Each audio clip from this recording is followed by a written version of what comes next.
Testing, testing, testing.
Alright, guys.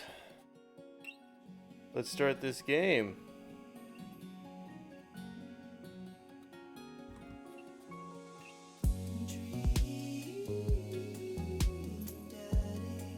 How are y'all doing today?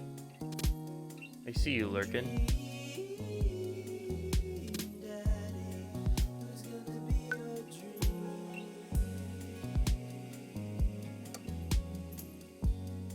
Welcome. You've got dads. We've got dads.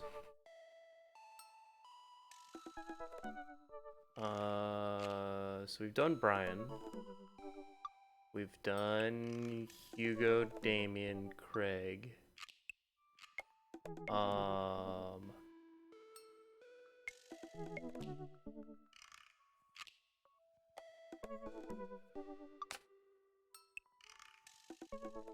Yeah, that's already ended. Okay. We could go Robert. You go Robert. Let's go Robert.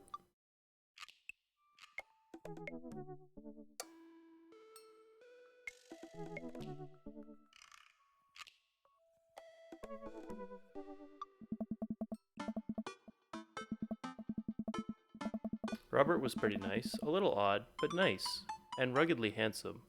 We should hang out. I type out a message to him on Dadbook.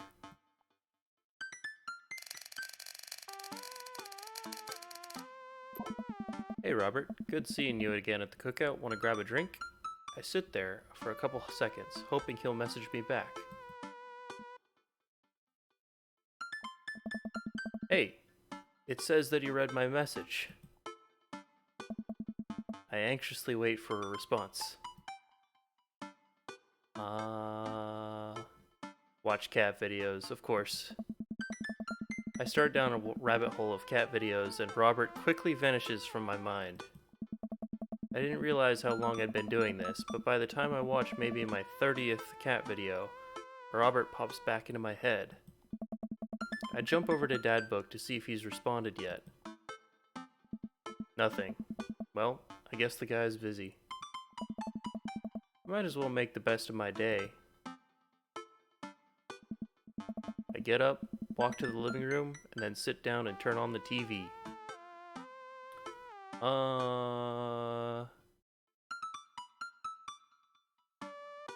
Food Channel. Ooh, Meat Hell is on. You have 10 minutes to cook a 5-course meal that must include these ingredients: steak, lemon meringue pie, paper clips, and a hammer. If you are unable to finish cooking, or if any of these ingredients are absent from the dish, we will release the wolves. Holy shit. Oh my god. I'm not kidding. Please help us. I lose several hours to whatever the hell that was. Sighing, I get up and walk around the house. My stomach grumbles. Time for lunch, huh? Well, I guess it's time for the old Chef Betherson to cook up a gourmet delicacy. I walk over to the refrigerator and open the door. Oh, God, microwave some eggs. Oh no. Make a sandwich. I make a sandwich in its entirety while standing there. Who needs plates? Sandwich, a lost art. I admire my work for a second before I clumsily drop the entire thing on the floor. No! I look around and remember that Amanda's not home. This is still good. 5-second rule, right? Yeah, of course. I reassemble my sandwich, peeling pickles off the floor and putting them back where they belong, in my mouth. Wait, I'm a wreck. I finish my snack and walk around the house some more, bored. When's Amanda coming home? Oh, I just remembered something. When we were packing up the old house, we found an old basketball hoop that would hang off the door. It would really bring the living room together.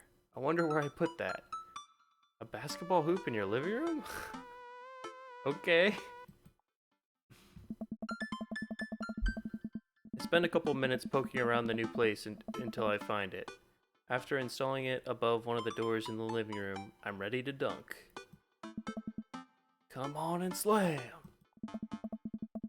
I'd take a leap from the free throw line and rocket that sucker down the net. The crowd goes wild. And welcome to the jam! I pull myself up from the three-point line, breaking ankles and sinking into a fadeaway. I forgot the rest of the words to this song. Now, no look behind the back hook shot. Everyone's on their feet. Something, something, Space Jam! Alright. I'd managed to just barely defeat myself at horse before Amanda comes home, and we cook dinner together. We're proud of ourselves for not even coming close to burning down the house. Afterward, Amanda and I dig into a carton of ice cream over an episode of Chopped Toddler Tournament. What? What you have in front of you is a molecularly deconstructed sweet potato with a brown sugar demi-glaze with creme fraiche, of course. This is literally just a jar of baby food. The toddler immediately bursts into tears. Are we bad people for watching this? Yes. After a few more episodes, Amanda goes to bed. I check my computer one last time. Still nothing from Robert. But it says he read my message. Is he ignoring me? Eventually I climb into the bed to get some rest, but I just can't stop wondering why Robert won't message me back.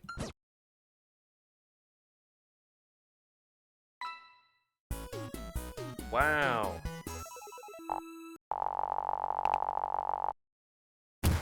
I'm intrigued.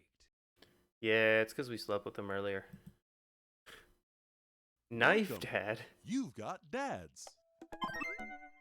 Oh, what is this? Hey, this is Steven from Dadmazon. I'm out with your delivery. Oh, okay. Yes, I'll be right down. Wait, no, sorry, I need to put on pants first. I can't find my pants, but I'm wrapped from the waist down in a duvet. Are you cool with that? I can come back tomorrow. No, wait. I'll be right down. I found some sensible capris.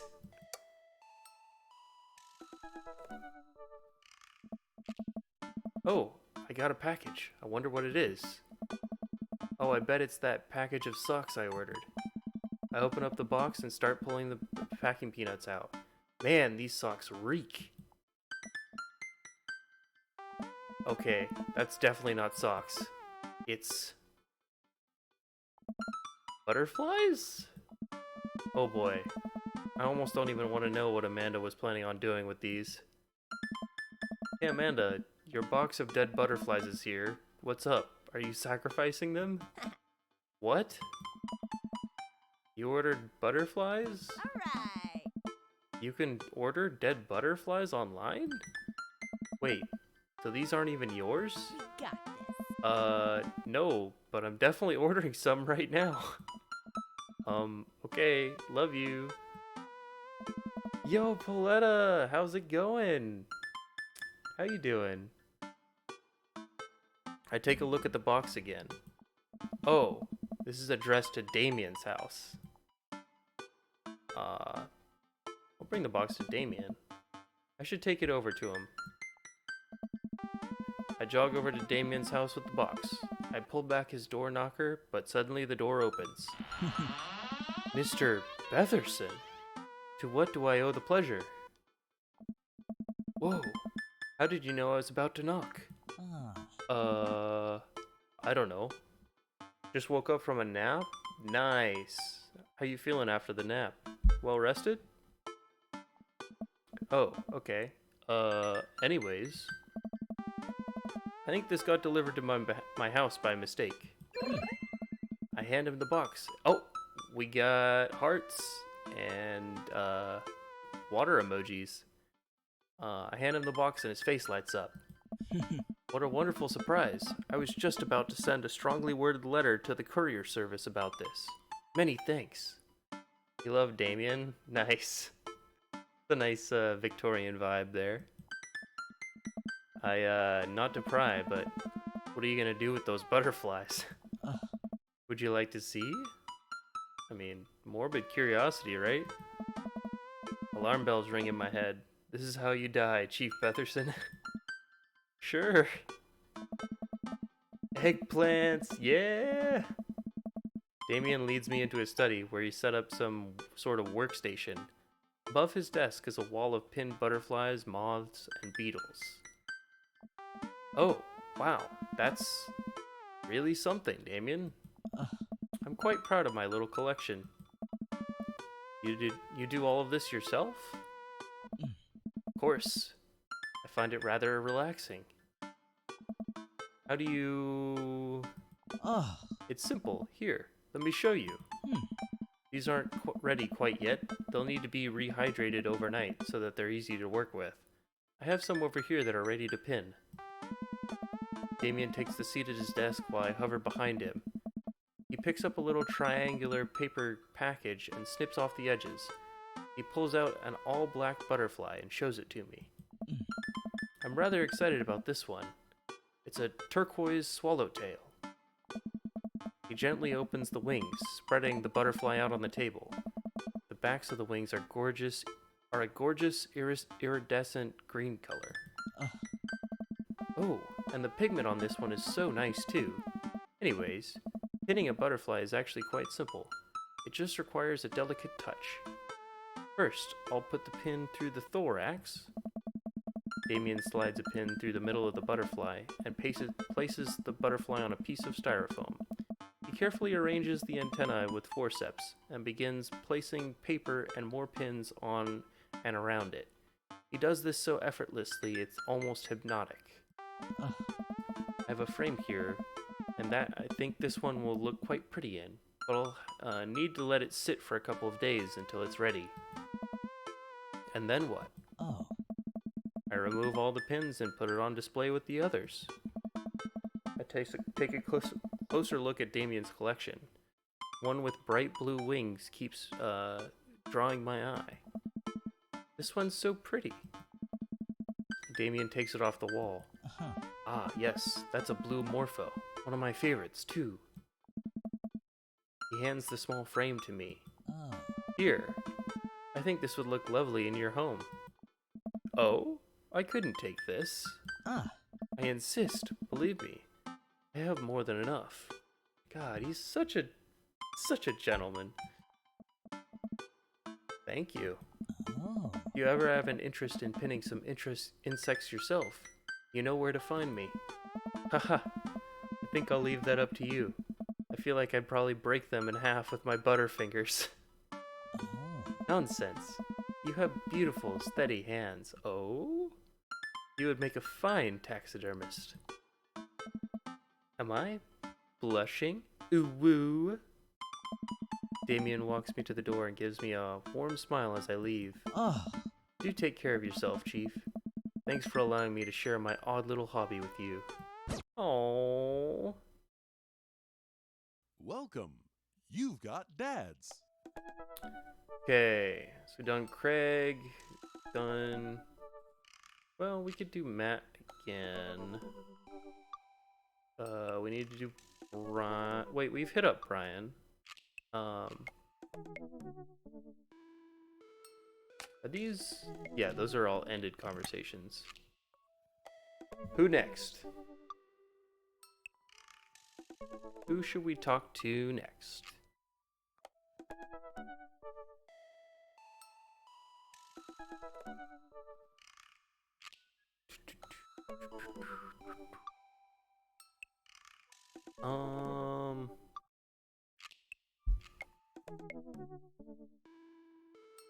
Let's do Hugo. Yeah, Hugo. I don't know where this game is going. Like, is there a... Like, how do I get towards an end? It doesn't seem very, doesn't seem very clear to me. Oh, you wanted Matt? Oops. Well, alright, next time. We'll go for Matt afterwards. Alright. Hugo's nice. Yes, Hugo is nice. I navigate to Hugo's dadbook page and type out a message. Hey Hugo, great seeing you at the barbecue. Want to hang out sometime? I wait for a few minutes before the computer dings. I'm so glad you messaged me. I definitely want to hang out sometime, but I have a favor to ask. Our class is going to a field trip to the aquarium today, and one of our chaperones called in sick. Is there any possible way you could come by and replace them? Uh-oh. I completely understand if you don't want to or can't make it, but I'm gonna be honest with you here. It's the middle school class. I need as much help as I can get. Think about it for a moment. Man, it's a lot of screaming kids that I'd be accountable for. And they're in middle school. Arguably the worst age to be. God damn. You keep dating and get them to fall. You have to do 3 dates, then you get the endings? Okay, got it. Thank you.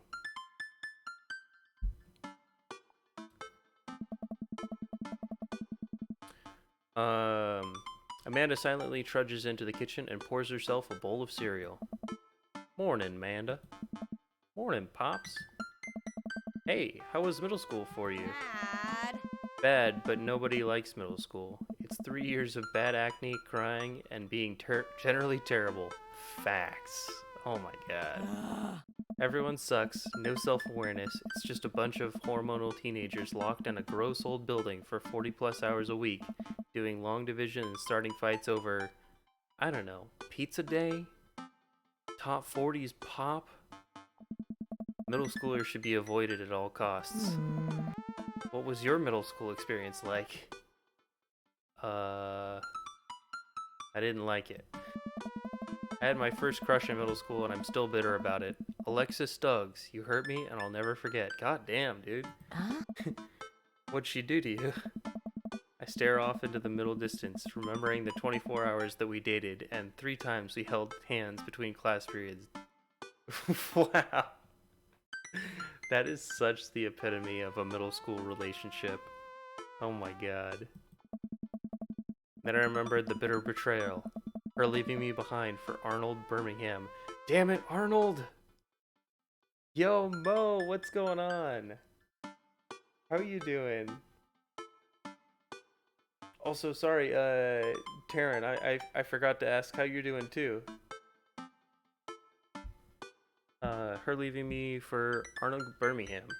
Him making me eat dirt in front of her. Ew. I don't want to talk about it. See? Middle schoolers are reprehensible. Wait, why are you asking me about middle school? Oh, Mr. Vega requested my help to chaperone his middle school class to the aquarium. Just wanted to know what I was in for. You get to go to the aquarium? Are you kidding me? The last field trip I got to go on was the clam chowder factory. What the fuck? They didn't even give us clam chowder. They gave us square pizza at clam chowder factory. Yo, that sucks. Holy shit. Feeling eh? Oh no. I'm good. Very tired. It's been a long day. I hope you feel better than eh soon. Hope you're on the up and up, you know?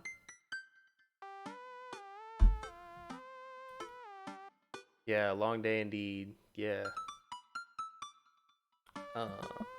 Oh, is that why you won't eat clam chowder anymore? Whoa. No, it's because Bobby Wellingham threw up into one of the vats of clam chowder, and I'm the only one who saw it happen.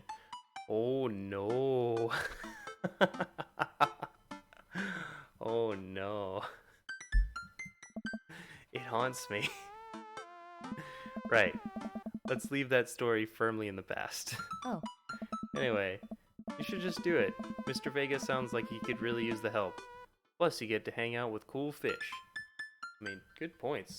Good points all around. Amanda, I get kind of weird about aquariums. The ocean makes me nervous. What?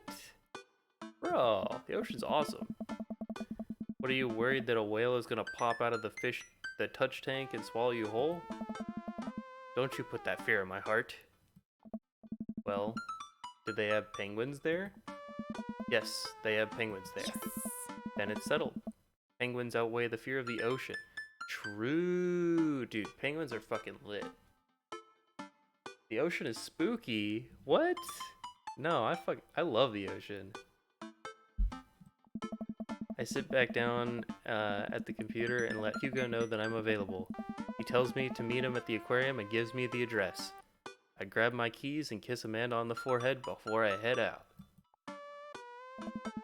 I arrive at the aquarium to find the school buses have beaten me there. Preteens huddle around their teachers in small groups, yelling at each other and goofing off. Every teacher looks like they're at their wits' end. Oh my god. Hugo jogs up to me, looking frazzled. I don't blame you, dude. I'm so glad you're here. Hugo! I don't know. It's been a debacle all morning. We're short-handed, and most of the kids won't stop screaming, I'm sure you know it's the case with all middle schoolers. Facts. I lived through Amanda at 12. I'm all too familiar. Great. Well, it's you and me chaperoning a group of 10 kids. They're over here. Hugo walks me over to a gaggle of preteens who are all sitting on the ground playing with their phones. They're not kicking each other like some of the other groups, so we're off to a good start. Nice, nice. Can you guys put your phones away? All of the kids look up at a moment to stare at Hugo. They then go back to texting. At least they're quiet? Too quiet. These guys are up to something. I can feel it. There's no way. They're too busy thinking about not getting food stuck in their braces to pull any stunts. It's middle school after all. We'll see.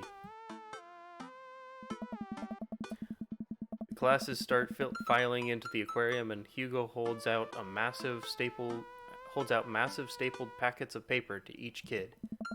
These are due at the end of the field trip. Yes, this will be for a grade. No, you can't borrow a pencil. The kids collectively groan and grab the sheets from Hugo. Holy shit. That sucks. What's in the packet? Honestly, it's just busy work so that the teachers can have a moment's reprieve. I think one of the questions asked them to sit quietly for 10 minutes and to think about the Great Barrier Reef. Bro, none of the kids are actually gonna do that question. Teacher hacks. I like that. Wait, I thought you were an English teacher. What does the aquarium have to do with books? Yeah, none of the kids are doing that question. We just did a unit on the old man and the sea. Nothing quite like introducing kids to the futile perseverance of the human spirit by making them pet stingrays. Yikes. Holy shit. It gives us time to check out some exhibits as well. Come on, they have a phenomenal selection of tropical fish. While the kids sit on the floor and pretend to do their assignments while they text, Hugo and I wander over to a large tank filled with brightly colored fish. Hugo points to a brown and white fish with long spines. Hey! That right there is a lionfish. Did you know that their stomachs can expand up to 30 times the size? Oh my god. Whoa. Their spines are venomous too. Nature is hardcore. Yeah, that's true. You think that's bad? Take a look over this one over here. Hugo points to a spiny, grumpy-looking fish out near the bottom of the tank. Hey! That's a stonefish, the most venomous fish in the world. And they just, like, keep it there? Oh, they're relatively harmless as long as you don't step on them. Yo, have you guys seen the videos on YouTube where they milk the stonefish? Like they get the toxin from it. It's crazy. God damn, they have like the well, like they use styrofoam to like press down on the spines, and it like shoots the toxin out,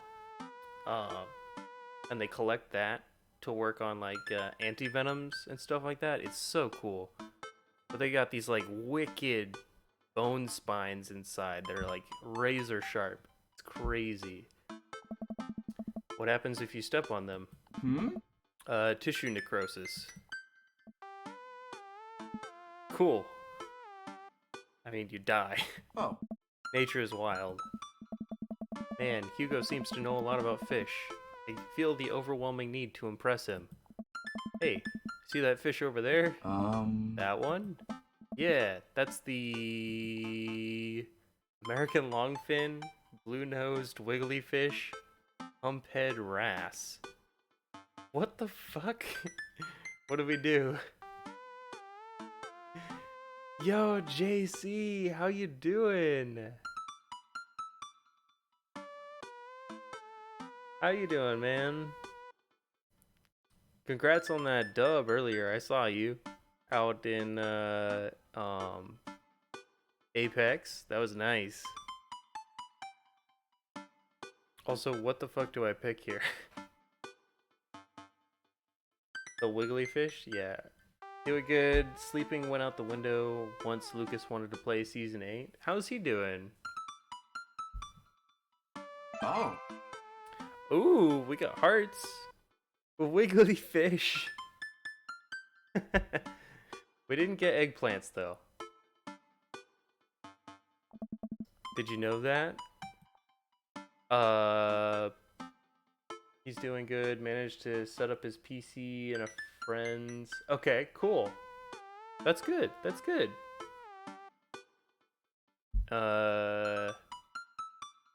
Paranormal, psychiatric, political fish.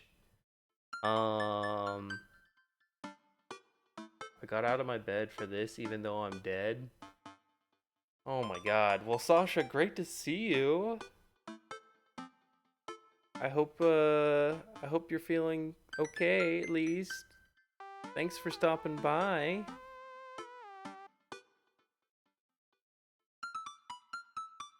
I hope you're not really dead.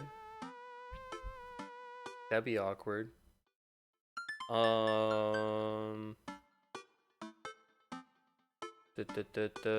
do we do? What do we do here? Don't mind me just flexing. Oh my god. You're flexing hardcore.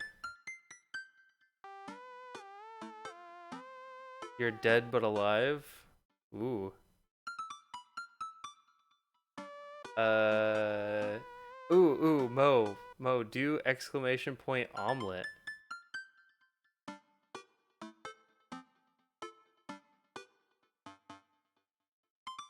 Yeah, do the exclamation point omelet.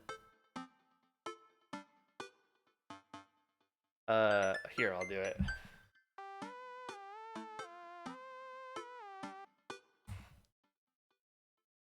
Wait, is that not it?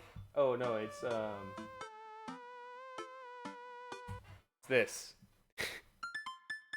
There you go.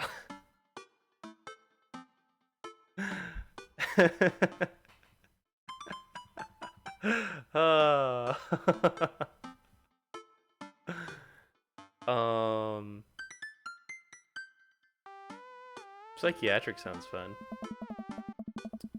This is the only species of fish known to develop clinical depression. Hmm? Wait, are you serious?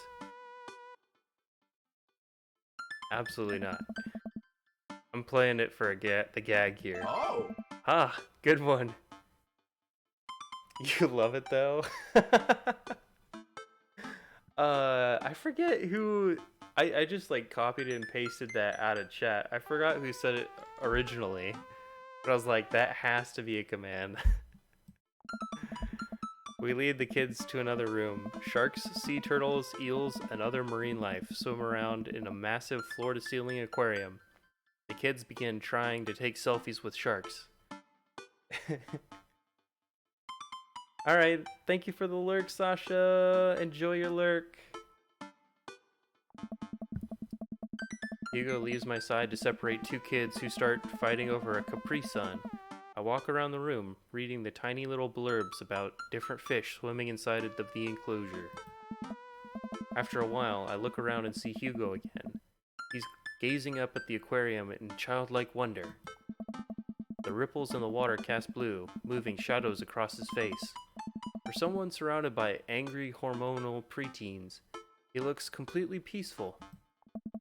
He looks really cute in this light. I hope he doesn't notice me staring. Ooh woo. Wow. Ah. I walk over to join him. Beautiful, isn't it? I'd rather stare at you. We can learn a great deal from Mother Ocean. Are those two sharks kissing?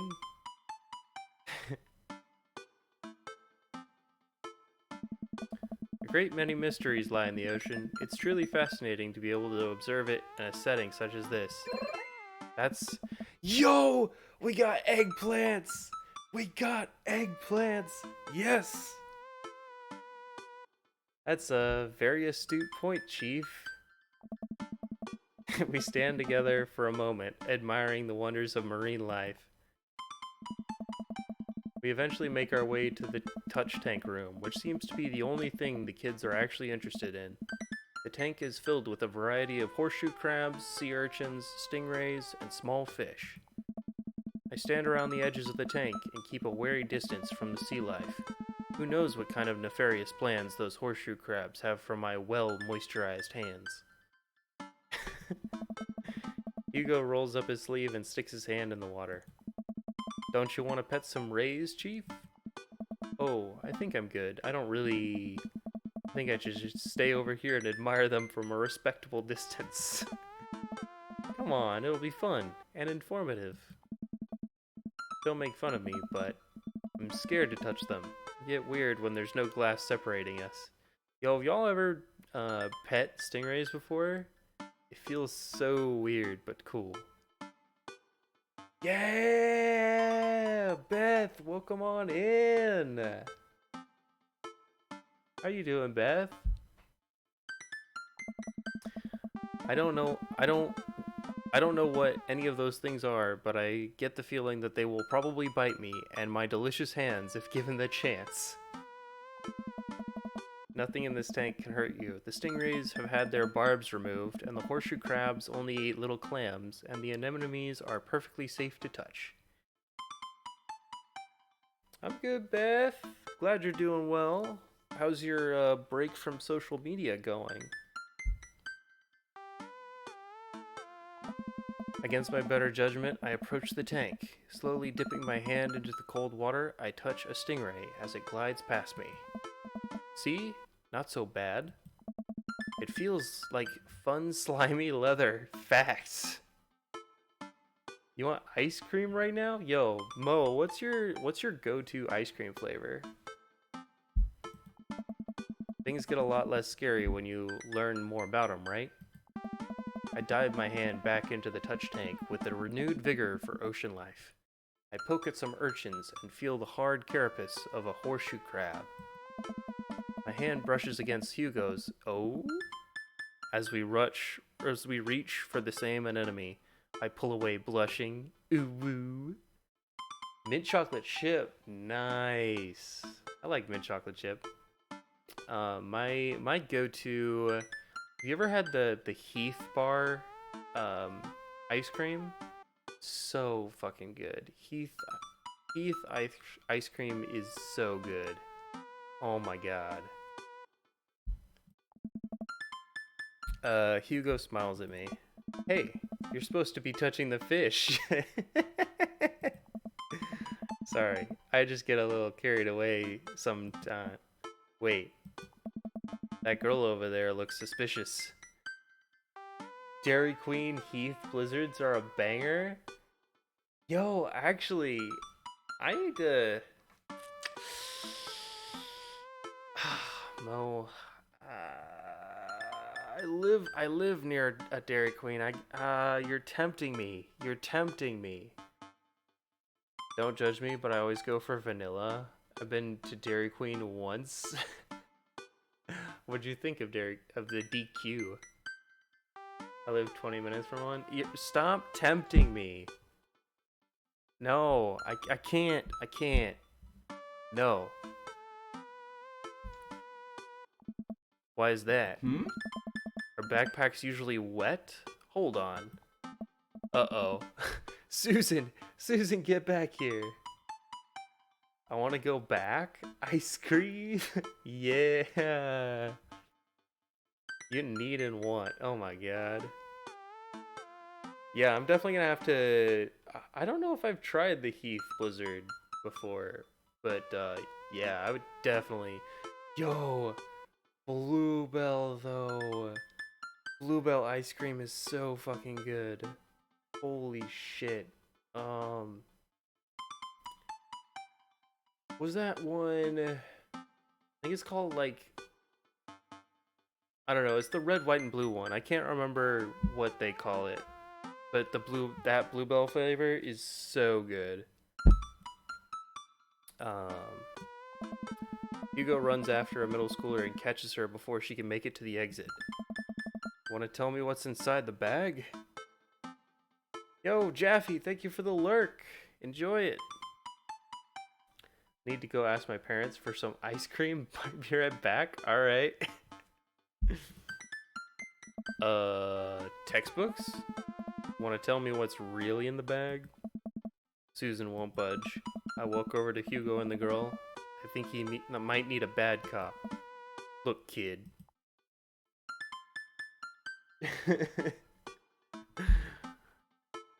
How are the dates? Well, I clicked on Robert first, but because we had that uwu time with him earlier, he doesn't respond.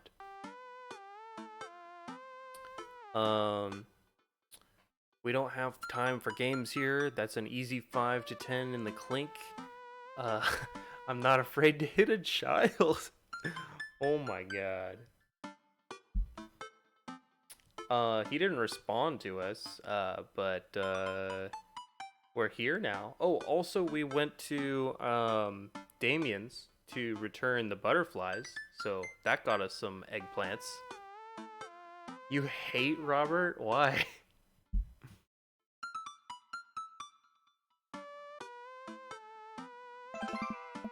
Yeah, we got hearts. Whatever it is, it goes back in the touch tank now. You're not a teacher. You can't tell me what to do. Ah. Yes, well, I am. Can you please put the bag down? Next time we won't say please. Ooh, hearts. Yeah. Susan glares at Hugo for a moment before dropping her book bag on the floor. It lands with a wet slap. We stare at it for a moment before it starts to move. Whoa. Hugo leans down and unzips the backpack. A horseshoe crab frantically scuttles out and across the floor. An employee swoops in, scoops it up, and places it back in the tank. She gives us a disapproving look. He's so gross and weird. I mean, he's definitely unique. I'll say that for sure. Jesus, Susan, what was your plan? I was trying to free him. To where? Outside? Where he was gonna die? I don't know. Susan, go back to your group. We'll discuss this later. Yeah, and hands where we can see him. Susan sulks off, leaving me alone with Hugo. He gives me a pat on the shoulder. Ah. Middle schoolers have sticky hands. I doubt that's the first time that's happened here. Or the last. In the next room, we see a variety of smaller tanks, sea urchins, tiny fish, and a rainbow of beautiful underwater plant life surrounds us. Stardew really takes a turn in later stages, doesn't it? Oh, wait a minute. Yeah, actually, this is the new DLC for Stardew. We finally unlocked it. It's the graphics update. He's the type to chop you up in the middle of the night. Yeah, you're not wrong. Also, hey Speedy, how you doing? I saw you were streaming this morning. How'd that go? Oh. Look over here. Hugo points to some seahorses gathered at the bottom of the tank. One of them is in the middle of giving birth. Oh wow. Ah. That's actually the male seahorse. Sort of takes fatherhood to a new level, doesn't it? Hey kids, come check this out. There's a male seahorse giving birth. You tried streaming this morning. Oh boy, I don't like the sound of that. It never actually happened? Oh no. What went wrong? A low murmur from the students. They just jump back on their phones. Fun fact, male seahorses can even give birth and then get pregnant in the same day. Man, we thought we had it hard. I wonder if they have to deal with their kids' awkward teenage years too. All however many thousand of them. You seem to know a lot about marine life, Hugo. Oh. It's not really my specialty, but I do make a point to learn as much as possible whenever I can. Twitch kept killing your stream? Oh no. Like it just like stopped being live? Oh, that sucks. I think that learning shouldn't end when you leave school. We should challenge ourselves to find out more about things we don't understand every day of our lives. So true. So true. Because if you stop learning, I don't think you'll ever be able to grow or change as a person. Also true. Good point. but I still don't trust the ocean. We'll get there. We finally make our way to my favorite part of the tour, the Arctic exhibit. Do we get to see the penguins? Oh. Yes, we get to see the penguins. Awesome. Hell yes. Look at the penguins! Our group of kids run around the exhibits. They won't stop tapping on the glass of the puffin enclosure, trying to get their attention. For at least a few moments, teachers, chaperones, and students alike seem to be having a great time. What was I so worried about? This isn't too bad. Huh? Hugo suddenly grabs my arm. Oh my god, there's a student in the penguin enclosure. Holy shit. Yo, Jesse, how you doing? But do I still look like my previous design? What? Huh? What do you mean? I wasn't the only one. It kept saying there was a network error. Even partners were having the same issues. Holy shit. Yes. Oh, you're talking about the character in this game. Yes, Chief Betherson is still alive and well. Yes. Yes.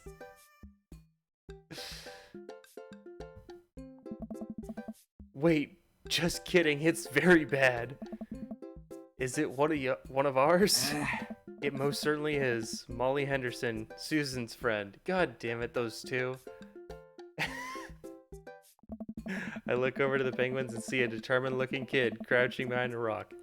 She's hiding just out of sight of one of the employees. Over on the side of the enclosure, I see the door next to the exhibit ajar. Was it unlocked this whole time? Yeah, Chief Betherson, very strong aesthetic indeed. He makes very bold choices in all aspects of his life. We gotta stop her before the staff sees and bans our school for life. Hugo looks around.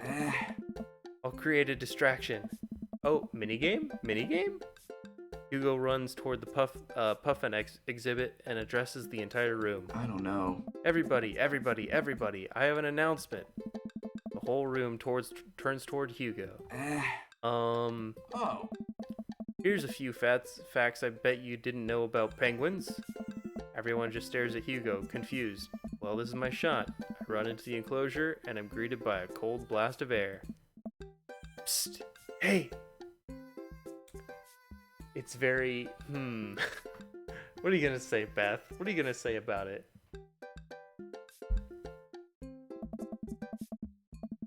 The girl whips around to look at me. Her nose is pink from the cold.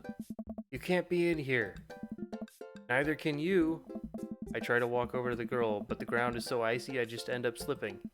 I catch myself before I hit the ground, but the girl still laughs at me. Ouch. I like that you thought about matching your lipstick to your shirt. I did, though. I don't know. Or I made it complimentary, at least. Are you disappointed again? It just ended that way? No, I made sure it, like... I made it sure, like, the colors balanced out and everything. Chaotic good, 100%. Contrary to popular belief, penguins are birds. Birds are traditionally known to fly, but penguins cannot. Hey, Mo! Beth, I'm surprised you didn't do the back joke. So I can understand some confusion when we're discussing the birdness of penguins. The crowd is still somehow enraptured. Kid, what are you even doing? I'm letting the penguins go. They deserve freedom. Holy shit, these two girls. God. Where are they even going to go? They're gonna live in my closet. Look, I just don't even have the time to argue about this. We gotta get out of here. Not until I save a penguin. I don't know. Little known fact is that penguins only live in cold climates. Not your wife? Oh, I see. I see. So everyone else is fair game, though? Very surprised that any of these guys want to hang out with him. I mean, who wouldn't want to hang out with this guy? Come on.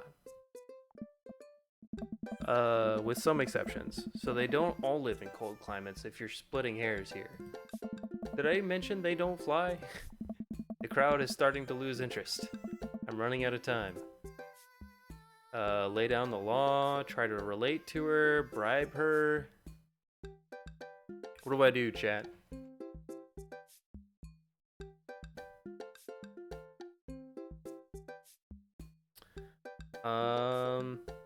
I feel like Hugo wouldn't like the bribe option. No, not bribe. I don't think Hugo would like the bribe option. Between laying down the law and trying to relate to her. I feel like this could backfire. Let's relate. I think back to the time I released all of the feeder mice from the pet store. It was a disaster.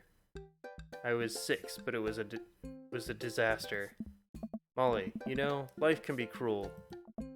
Money, give me money. I will give you $20 right now if you leave with me. Oh, wow.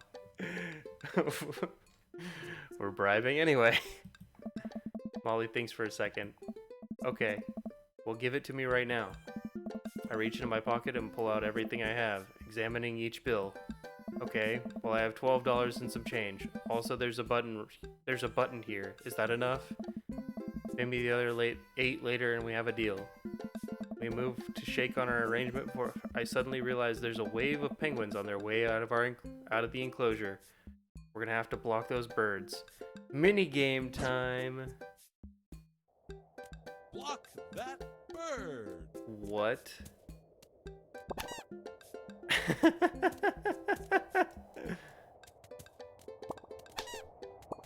Oop.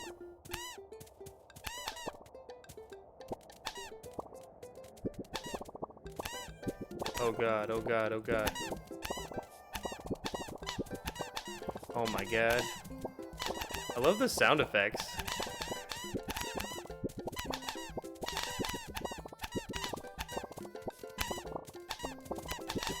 Oh no.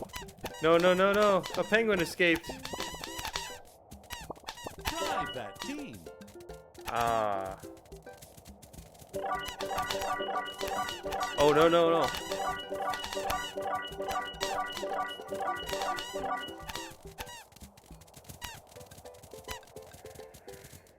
Well, we didn't get a perfect, but, you know, close.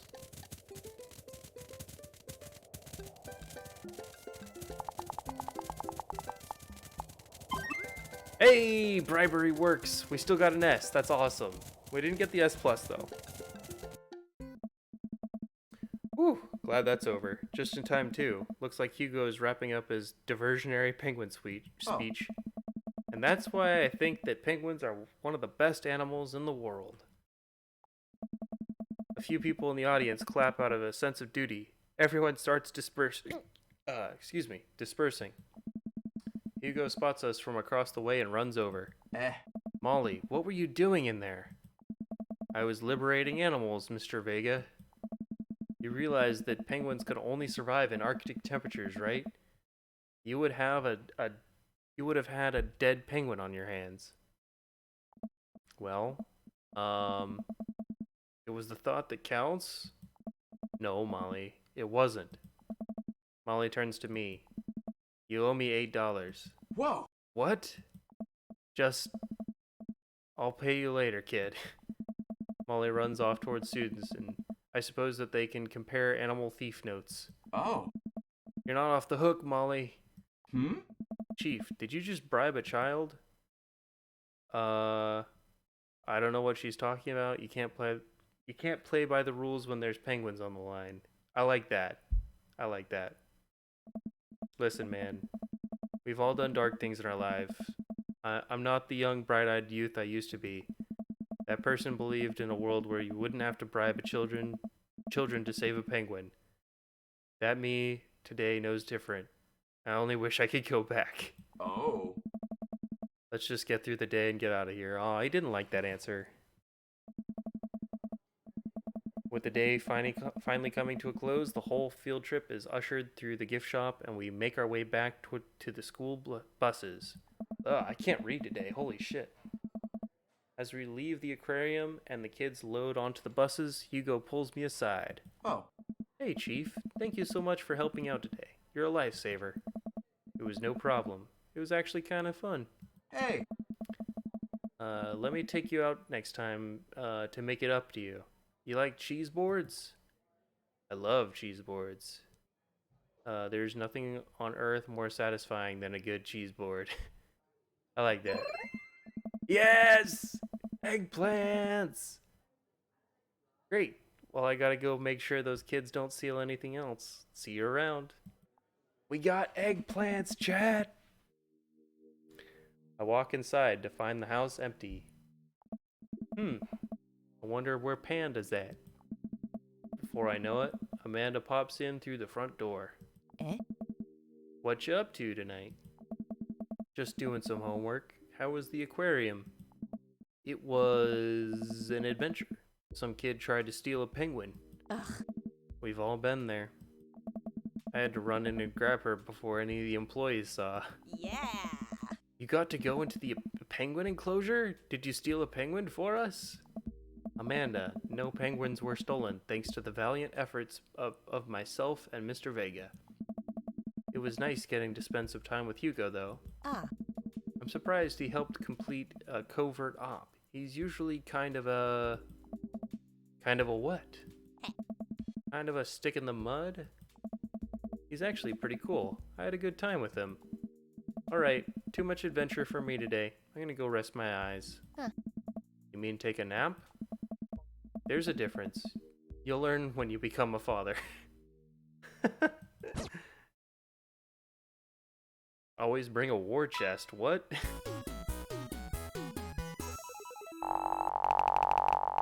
You talked with your aunt? Nice. Welcome back. Looks like Paradise Lost just got found. Ooh.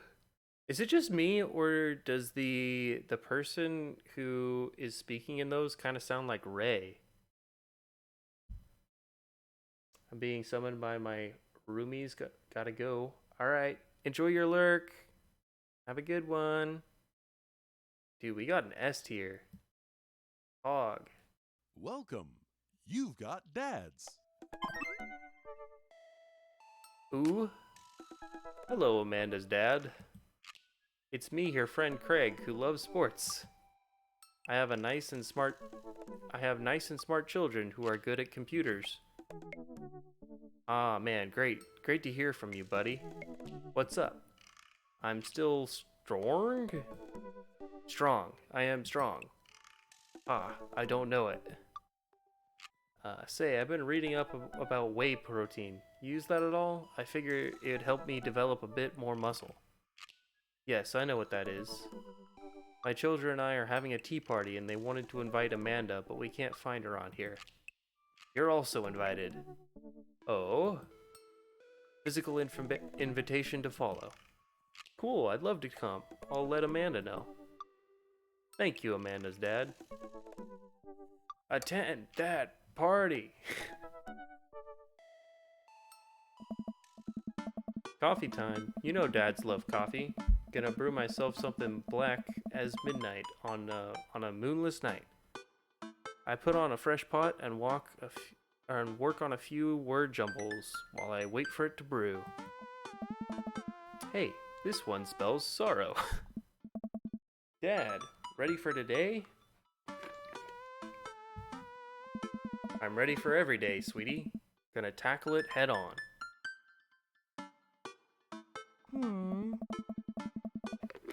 No, are you ready for that thing that we're gonna do today?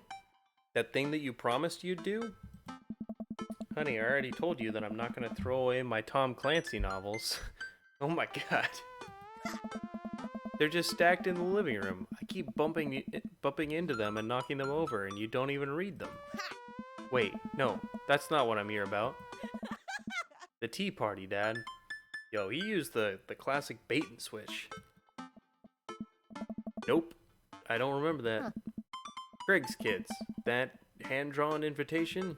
Oh. Amanda walks over to the refrigerator and comes back with a hand-drawn invitation on a sheet of computer paper, inviting Amanda and Amanda's dad to a tea party.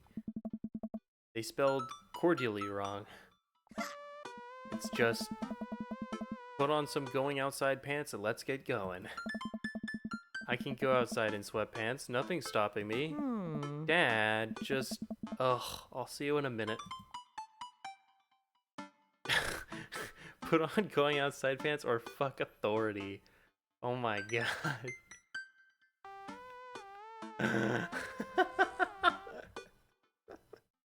That's so tempting. That's so tempting, but I feel like it would negatively impact what's gonna happen.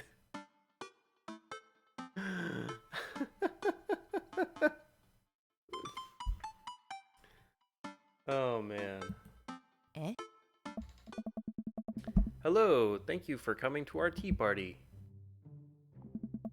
I do my best bow and present my daughter, who thanks them with a curtsy. This way, please. Briar and Hazel lead us to a small table with tiny chairs. Some are occupied by stuffed animals. Matt and his daughter Carmencita are here too. Matt raises a comically small plastic teacup at me. I love the second option, but the first one is the one you want. Yeah, no, I figured so, but I love just like fuck authority. Hey, dude. How's the tea? Hey. The imaginary tea is absolutely wonderful. I taste a hint of lemongrass. Hello, Carmencita. Hello, Mr. Amanda's dad. Please have a seat. I sit down between Amanda and Matt. Don't think I'm gonna be able to get out of this chair. Hey. Hey, everyone. I turn to see Daisy and Brian enter the backyard and take a seat next to us. Sorry we're late. Daisy made me put on my going outside pants. Bro, me too. See, Amanda? Amanda gives me a knowing look and I return an obliging wink. She rolls her eyes.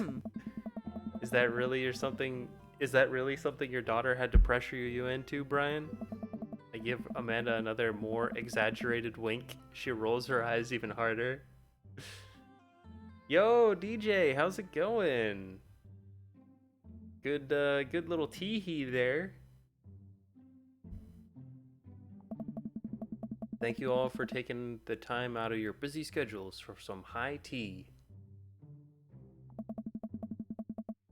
Had to do one, yeah. Welcome on in. How are you today? Now, if you all put on your designated tiaras... Wait, what? There are little tiaras sitting on everyone's plates. Well, everyone except for Brian's.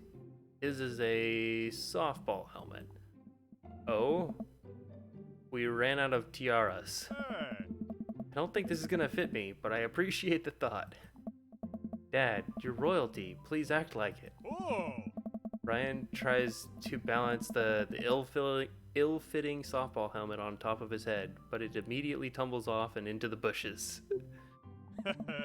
I'll get that later. Hey everybody.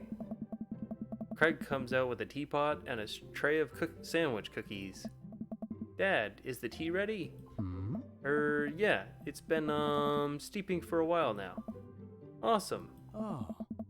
Would you girls like to serve your guests tea? No, thank you. We'd much appreciate our servants' help. Craig leans over to me. That's me. Yup. Craig places teacups in front of all of us and a single sandwich cookie into each of our plates. He pours some tea into my cup. Awfully fluorescent for tea. I clink my teacup with Matt's and take a sip. Oh. Good lemonade. It's tea. Hmm. Right, very good tea. I lean over to Amanda, who's happily enjoying her tea. So, what do we do at tea parties? We enjoy the splendors of upper-class society, Father. She takes a dainty bite of her sandwich cookie. Marvelous. So, the meeting of princesses has been called to order. Oh boy. Here, here. But I'm a warrior princess. I hunt stuff and have this like really cool sword. Can I be a space princess? I'll allow it. And I'll be a rock star princess. Also, I'm also a space princess. Can there be more than one? Space is pretty big, don't you think? I changed my mind. I want to be a space princess too. Dad, what are you? Do I get to be a princess? Duh. Well, I guess that makes me History Channel princess, hacker princess, rude boy princess.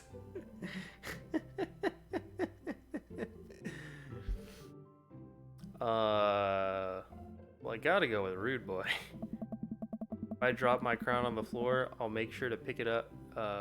Pick it up, pick it up, pick it up. Yes, the ska returns. Nice. I think I'll be a landscaper and general contracting princess. Hey, Barista princess reporting for duty. Bro. Hey everybody, CrossFit princess here. Not now, servant. If it weren't for the princess uprising, it would be you serving me. We sip tea a little longer and then the girls run off to fight dinosaurs as space rockstar warrior princesses, I think. Holy shit, that's fucking awesome. They grow up so fast. It was like yesterday that I was helping Amanda throw her own tea parties. Did she make you a servant too? You betcha. Yo, Sasha, thank you for the hydrate.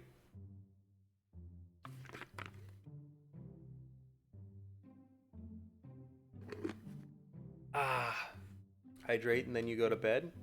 Alright. Night, Sasha. Have a good one.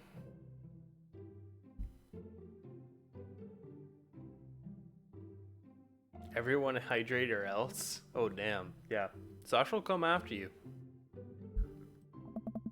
Carmencita made me actually brew tea for hers. Pitfalls of owning a coffee shop. Pitfall, your custom blends are amazing. That hibiscus one you gave me a while back was choice. hey. Aw, thanks.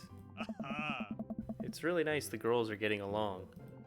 Yeah, I'm really glad we moved into this community. Hey. We are too. Amanda's been kind of a role model to them, you know? I hadn't even realized, and I don't even know if Amanda does either, but I guess they're right. All of the girls in the neighborhood look up to her. She seems to go out of her way to play with them. I'm so proud of her. You better not proud dad cry at this tea party, Chief. I brought extra word jumbles if anyone else wants to kill some time when the girls play. The day rolls on and all the girls get tuckered out. Amanda spends the whole day playing with them and taking their pictures, promising that she'll send them the best ones later. We all clean up and put away the tea sets and tables, and then head out as Daisy and Carmencita fall asleep on their dad's shoulders. Take care, guys. Thanks for coming. Bye, rude boy princess. You want dinner? Nah, I filled up on cookies. Me too. I'm tired. Dude, same. Playing with a bunch of little kids who all simultaneously want your attention and approval is surprisingly exhausting. But in a good way? But also in a kind of scary way? How so? I feel like I've gotta be on my best behavior for them. I don't want to let them down. Is this because you still feel bad about dropping the F-bomb in front of your cousin that one time? Whoa! I corrupted her, Dad. She secondhand smokes now. Well, those kids really look up to you. I'm glad they have you as a role model. Shucks, Pops. I ruffle Amanda's hair. Welcome. You've got dads. We've got dads.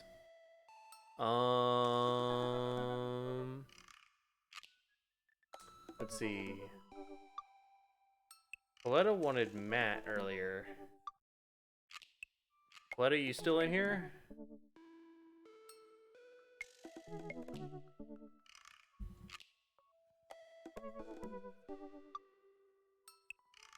Go for Matt again. Oh, I get it. We gotta get one of them to 3 hearts. Got it.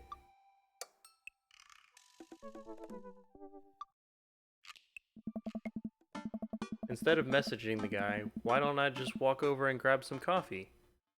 I'm feeling really sluggish today anyway. Amanda. Amanda sticks her head out of her room. Father, want to go to the coffee spoon?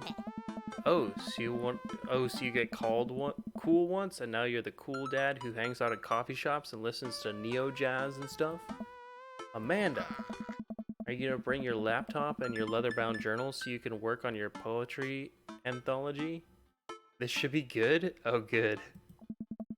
Look, honey, do you want me to buy you coffee or not? Let me grab my laptop and my leather-bound journal. Nice! Amanda and I make the short walk over to the coffee spoon. The place is quiet today, just a few people hanging out and reading books in the cozy little nooks. I walk up to the counter and see a familiar, pierced face. Hey, you were the dude I yelled at a bunch the other night. Ugh. Amanda casts a sideways glance at me. He tried to sell me shirts. And who might you be, miss? Dad. This is my daughter, Amanda, the person I am a father to and am very protective of. In order to make your acquaintance, my name is Pablo. Did I mention that I make witch house music? I wouldn't call witch house music, but okay. Aw. A piercing blow to my ego, though not one that will dissuade my need to impress you. My innate dad senses tingle. I am overwhelmed by a fatherly protective energy. I must do something to protect my child. Change the subject, defend witch house, reappropriate lines from Taken.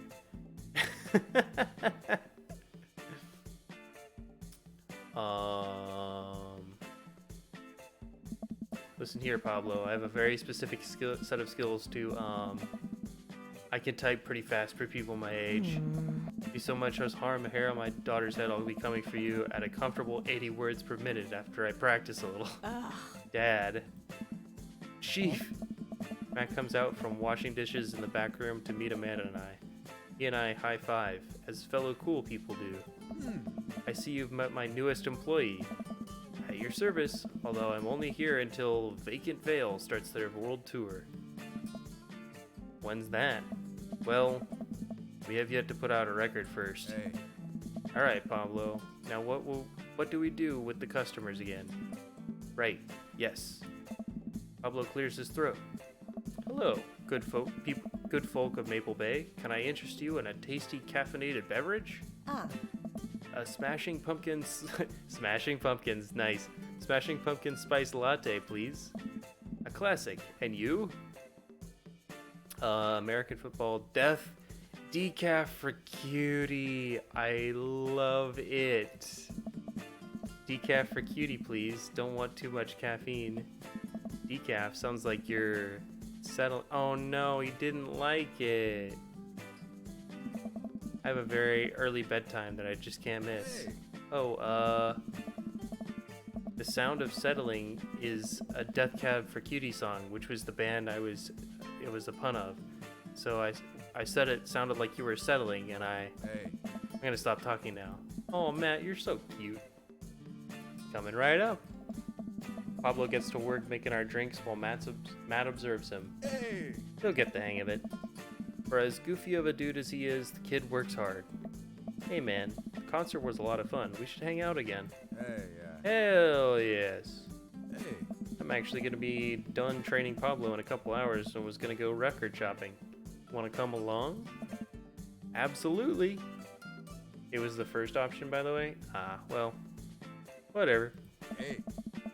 Pablo brings us our drinks and Amanda buries herself in her laptop. I spend my time sipping my drink and cracking jokes with Matt. Last time we hung out, he told me he had trouble hanging out with other people, but for some reason he and I can talk and joke like old buds. It's weird. I feel really comfortable around him. Once Matt feels comfortable leaving Pablo on his own, I say goodbye to Amanda and we start walking to the record store. Hey! Have you ever been here before? No, I mean, we have a record player sitting in the living room, but all I have are 2 copies of Frampton Comes Alive. Hey! Oh, this should be fun then. We're gonna find you some good stuff. The walls of the store are packed with posters, artwork, stickers, and records. A few people mill around, flipping through the milk crates of the albums. Some indie band is playing through the speakers. It's a nice vibe. So, why do people still buy records? Isn't it kind of outdated at this point? Hey! There's a lot of people who will try to tell you that the vinyl sounds warmer or more true to the artist's intent, but I really think it's just nice to collect records. Good on you, man. It's so cool that in this day and age, we have just about every song ever created available instantly on our phones, but there's something about holding an album and getting to see the artwork in your hands that I'll always love. Hey! That's why I try to get as many records that I love in physical form as possible. Remember when we were kids and would have to wait around by the radio with the cassette tape so we could record our favorite songs? Hey! It made each listen really special, and mixtapes were even cooler because of how much work they took. Now you just make a playlist. I think the last time someone gave me a real mixtape was in high school. Hey! I look around the multi-level record store and spot some genres. Future wave, jungle, anarcho-punk, nunsploitation. I have no idea where to start. No. Nunsploitation sounds very interesting. Holy shit. Man, this is a little overwhelming. Hey! Here, let me help you find something you might like. If you were a milkshake, what flavor would you be? Cookies and cream, vanilla, strawberry, purple. I mean, we were just talking about ice cream earlier. It's funny that this came up. Out of these flavors,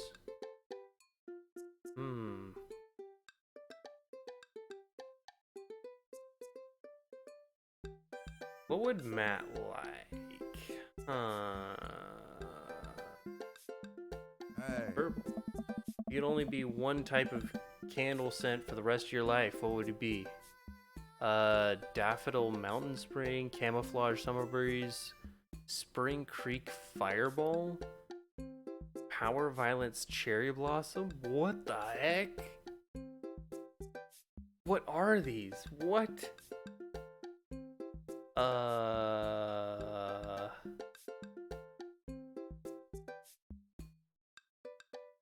What?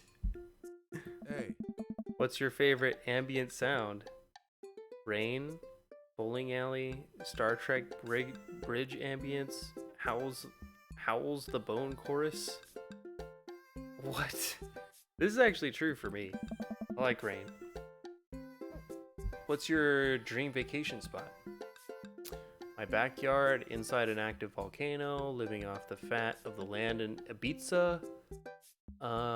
Starting a new life in the Baltics. Whoa.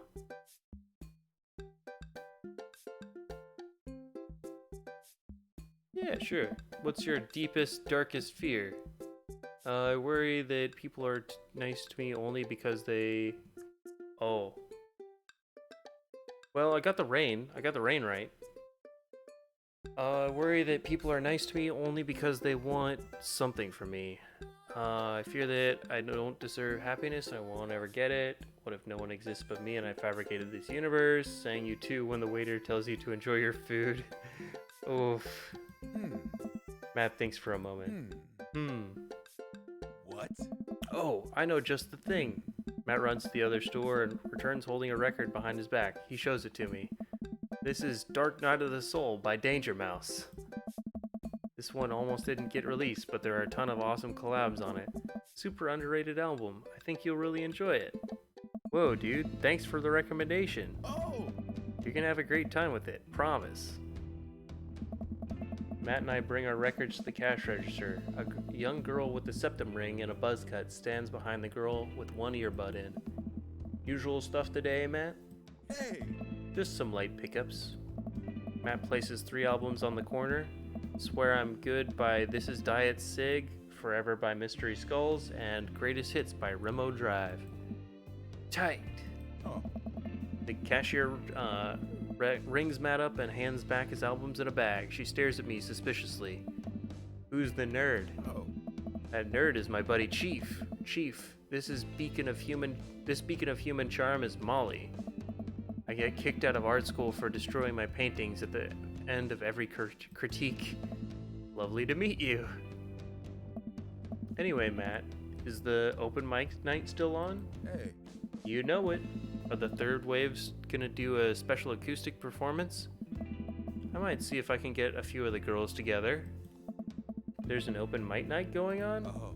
Yeah, dude, we do it every month at the Coffee Spoon. Some amazing talent always comes through. Got a flyer for it right here. Hey. You and Amanda should come by that night. Hey. Matt blushes. Hey. I mean, if you're not doing anything. Oh. Will Vacant Veil be playing? Hey. If only. I finish paying for my record and we head out of the store.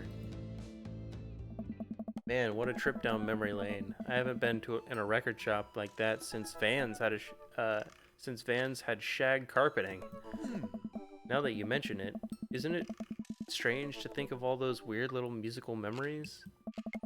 How do you mean? Well, I think music is a very time and place sort of thing. A song is important to me not only in that I think it sounds good, but where I was and what I was doing when I listened to it. There's music that reminds me of my exes, struggling through school, of being so poor I didn't even know where my next meal was coming from. Hey. All that stuff. And listening to these songs reminds me of those moments from my life. Yeah, now that I think of it, even the pop concert Amanda made me take her to is special to me. I mean, I'm not really a fan of the band, but hearing their songs on the radio reminds me of how young and excited Amanda was. Hey. And then that even reminds me of a younger me, going to see my favorite bands in concert with all my friends. We would always go to my friend Cynthia Chapman's house beforehand and smoke pot in her basement like we were so slick. Her parents definitely knew what we were doing. Damn, we were rebel. Wait, when was the last time you smoked pot? Matt stops and thinks for a moment. It's been decades. Dude, me too. Where do you even get pot now? Is that even what the kids call it these days? I don't know, Hey. but I bet we could find out. You want to get high and listen to our new records? Sure. Matt pulls out his phone and starts texting. After a few minutes, he looks up and smiles at me. Hey. Ah. Oh, I hear Matt on that one. Like hearing the song Stronger Beer when playing Warcraft? Is that forgive my ignorance. Is that a song that's in the Warcraft OST?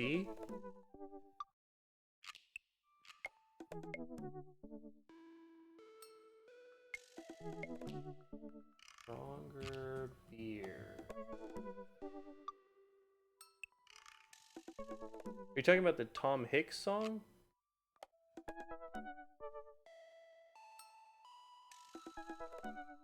Or a different song called that?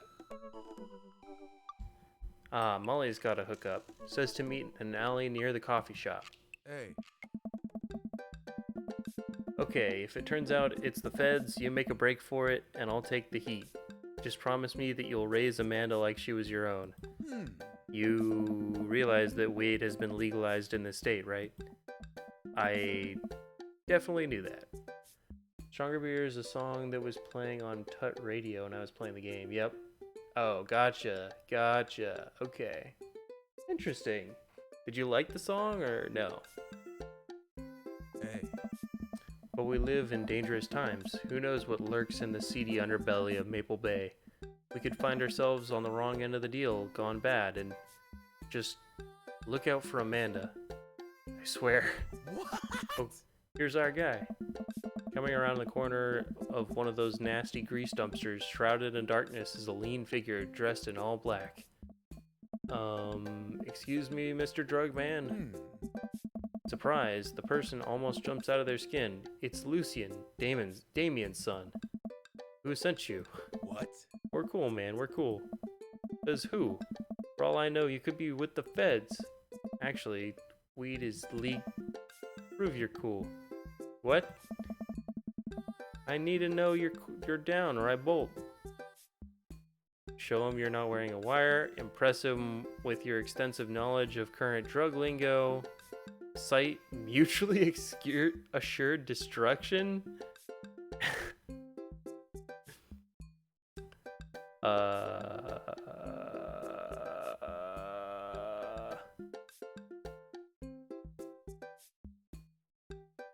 Well, this one's absolutely the worst option you can do.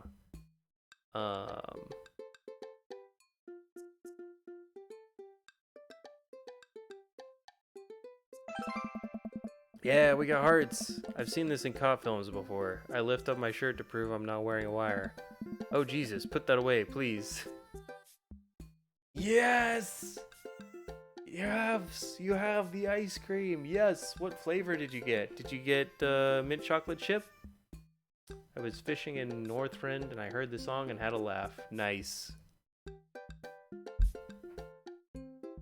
Jesus, put that away, please. Look, it's fine. I get it. Buzzcut, Molly said you were coming. Right. Now for the formalities are out of the way, let's make a deal. Sigh. Alright. How much do you want? One? One what? Hey. Yeah. Hey. He means weed, Lucian. Yeah, how much? Uh-oh. They don't know amounts. Hey. One? Oh my god, look, here, take this and give me $10. Just don't tell my dad. Let's all forget this ever happened. They'll like the song too? Nice. Vanilla ice cream. Ooh. Don't tell Beth, she'll come for you. Hey. I won't tell your dad if you don't. Lucian hands me a baggie of something and disappears into the alleyway. I open it and take a deep whiff. Smells like genuine drugs. Yes, sirree. Yeah, sounds great. That went smoothly. Yeah, we should get off the public property before we smoke this. Oh. That's a great idea. Let's head back to my place, yeah?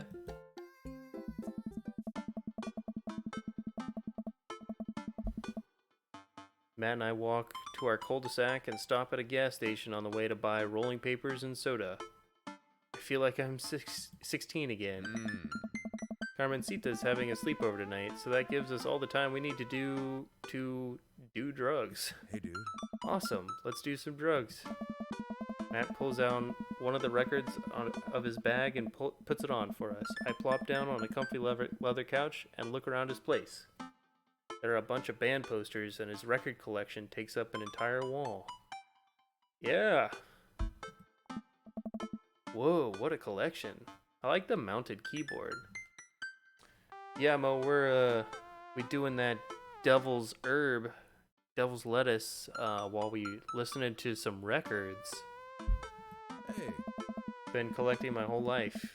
It was nice to finally get them all in one place after being on the road for so much of my life. Had to ask my parents to hold on to them for me. Oh no. It'll be fine, Mo. It'll be fine. It's legal in this state. Matt sits down next to me and we lay the marijuana drugs out on the coffee table. Do you want to do the honors? Please, it's your house. Hey. If you say so. What? Matt pulls out some rolling papers and sprinkles some of the beatnik tobacco onto a piece. He starts rolling it back and forth and the paper breaks almost immediately, spilling drugs all over the couch. Hey. Never was too good at this. Hey. Matt tries again and is able to successfully roll a nice-looking weed cigarette. He hands me a lighter and a blunt, I think. I take it. Well, let's... Hell, a bad roller.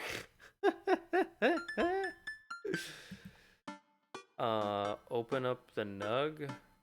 Smoke some of that gateway drug. Rip that golf fairway. What?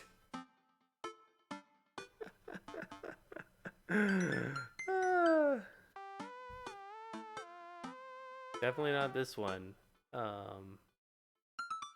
Okay. Hey, hearts! Yes, let's do that.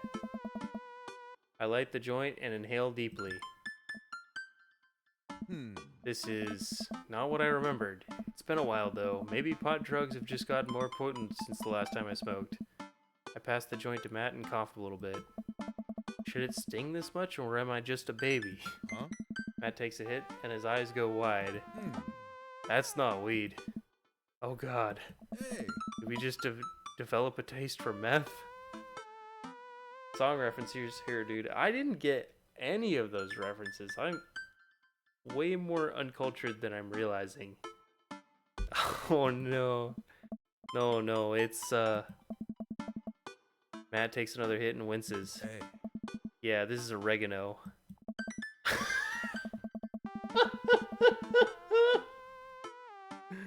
I sniffed the air. Yeah, that would definitely explain why it smells like a pizza place in here. That little punk ripped us off. Oh. Oh well, we can still relax and enjoy the music sober. Wow. You know what? You're right. Oh. We sit and listen through the Diet Sig album that Matt bought, which is catchy as hell. I look around the room again and see photos of Carmencita growing up. I spot a young woman with a huge smile in one of the pictures behind, with the two. Who's that? Hey. Oh, that's Rosa. She was Carmencita's mother. She died when Carmencita was young. I'm sorry to hear that. Amanda lost Alex at a young age too. I can understand how hard that must have been. I look around again, spotting a framed gig poster on the wall. On it, there's an illustration of Matt and Rosa surrounded by flowers.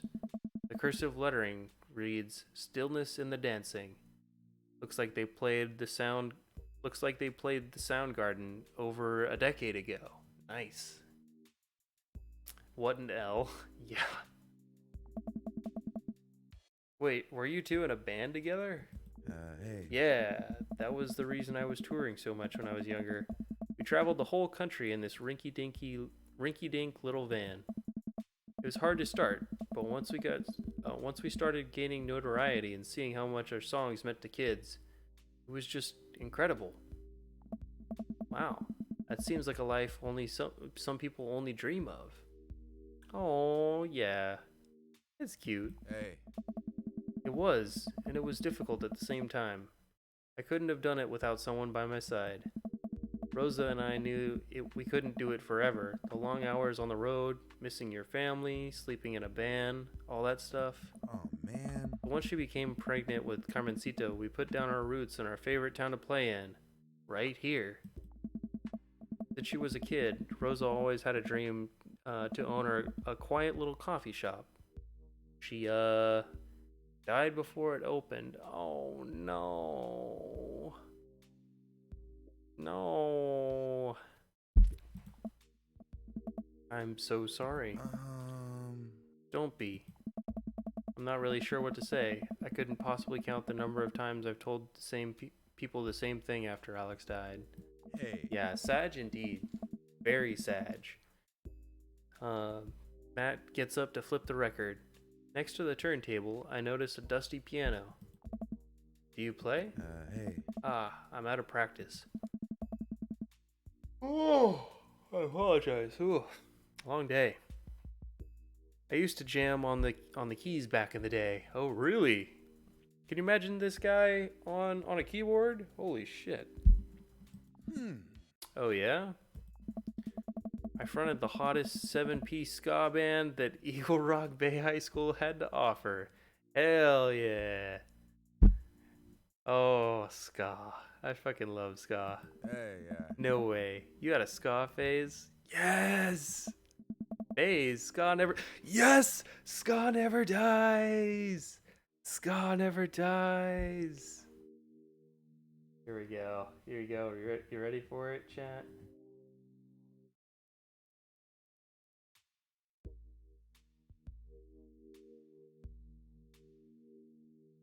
Boom! Ska never dies!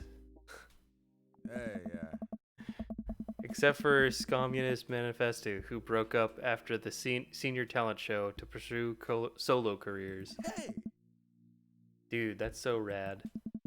Matt pulls out the piano bench. Hey. Give me some of that two-tone love. Oh man, let's see if I still got it. Hey.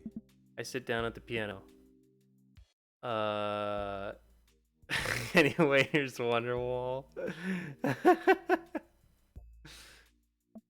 Hey, I think I'm doing it. I'm playing ska. Hey, yeah. Wait, that was just smoke on the water.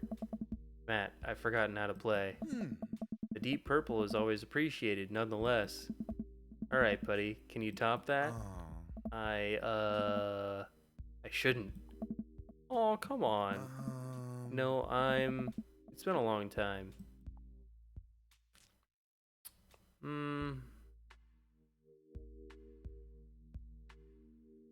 I don't want to pressure him if he's not comfortable with it. Okay, buddy. Sorry to put pressure on you. Hey. I mean, it's not a problem. It was good to watch you get back in touch with the music that flows through you. I learned to play that song when I was 15. Hey. Matt and I sit and listen to more records until it gets late and I decide I need to get to bed. Matt walks me to my door. Hey. Let's never tell anyone about the oregano, okay? Deal. Wait, can I tell my doctor? I don't know anything about the health effects of smoking oregano and Hey. I think we'll be fine. Hey. Night, dude. I smile. Night. Oh, they have oregano secrets. I walk inside and the house is dark, save for the sliver of light coming from beneath Amanda's door. Eh?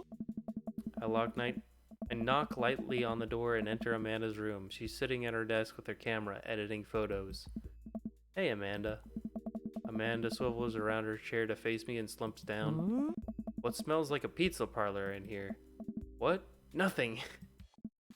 Wrong answer, dude. You failed this date? What? Fuck. Damn it. Alright, well. Oh well. Whoops. Dad, I'm hungry. What? Wait, no. I'm hungry. What? I'm hungry. No. I'm dead. Amanda collapses on the floor. I promised myself I'd never let it come to this. Sorry, kiddo. You set it up. I spike it down. You're a monster. Want some spaghetti? Yes, please. Eh? Amanda and I boil pasta and heat up sauce in the pan. Well, I boil pasta and heat up sauce while Amanda watches. Despite that was pain. I'm sorry, Mo. Despite my best efforts, I'm not able to set it on fire. I was record collecting. It was great. Did you know that Matt used to play in a band? No way. Was he good? I don't know if the band was good, but he played some piano for me tonight, and it was amazing. Alright. He played piano for you? Dude. Yeah. I brought it up that he should play at open mic night that's happening in his coffee shop, but he got kind of weird about it. Yeah, I saw a flyer for it. We should go. Not too late to start a father-daughter punk band and play a couple tunes there. Yeah, let me break out my glockenspiel. I think I only know hot cross buns, but we can work off the chord progression. Amanda and I have a nice dinner before she goes back to her room to do photography stuff. I end up watching True Life, I'm a House Hunter. They're staging an intervention for the house hunter who is crying uncontrollably over the color of the walls. They know they can paint the walls of their house any color they want, right? Matt's song is stuck in my head all night.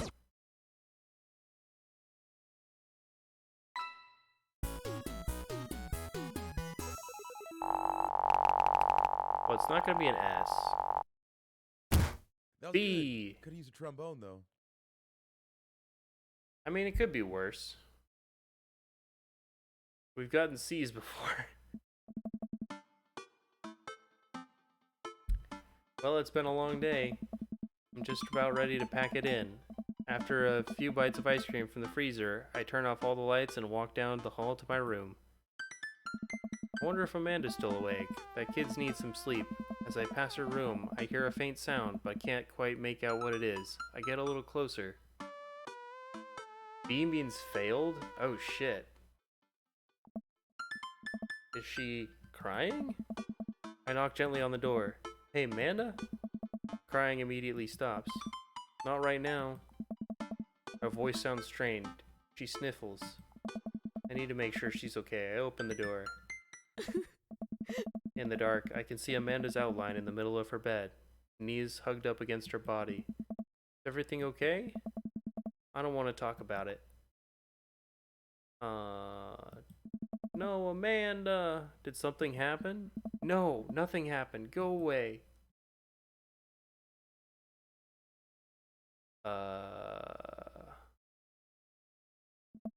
Amanda, Aw. get out. Okay, okay. I quickly leave her room and shut the door behind me. Once the door closes, I hear her crying again. Wow. What has her so upset? She seemed fine earlier. She's usually so open to me, with me. Did I do something wrong? Is she mad at me? I guess if she wasn't before, she definitely is now. I can't remember the last time she snapped at me like that. I have a hard time falling asleep. When I finally do, I'm still thinking about Amanda. After a long night of very little sleep, I roll out of bed and make myself a pot of coffee. Amanda should be up for school soon. Maybe she'll be willing to talk about whatever's bothering her.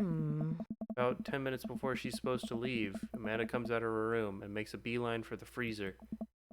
Morning, Amanda. Morning.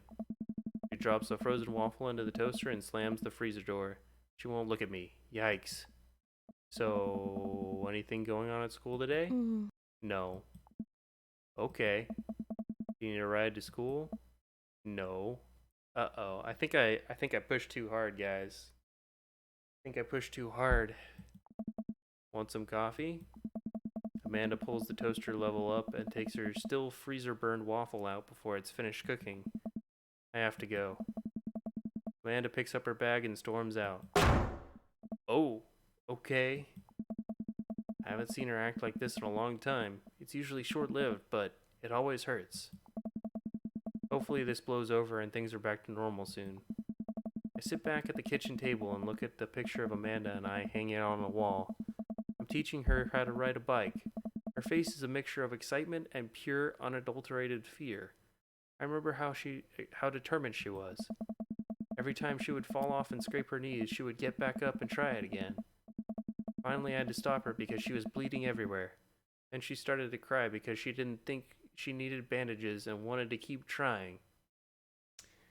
Yeah, it was loud. Amanda Angie. That's for sure. As I put the bike away, she stood in the middle of the street and screamed. Then I took her for ice cream and it was like nothing even happened.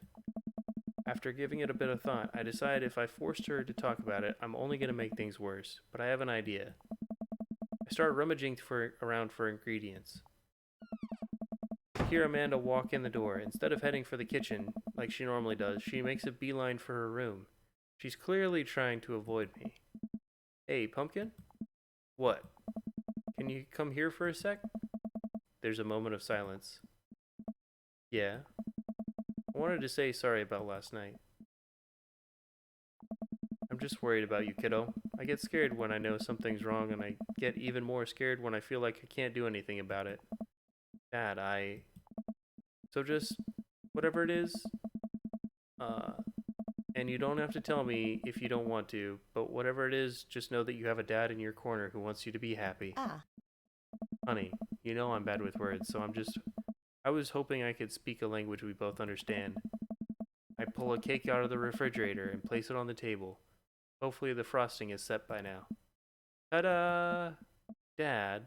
It took me a really long time because I ran out of red frosting somewhere around sad and had to start over, and sorry you're sad, but I support you 100%. Oh.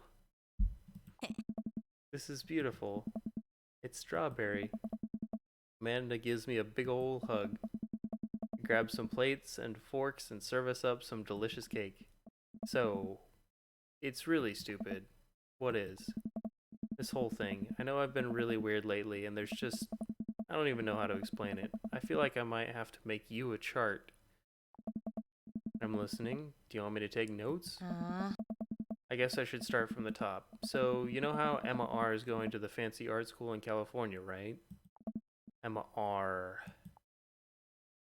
The one who puked in Dead, Goth, and Beyond. Best friend, the other one. Dad, that was me. What? I thought you were Emma P. Ah. Dad, are you okay? I'm getting legit worried. Been doing a lot of gluing and varnishing in unventilated spaces. Carry on. Huh.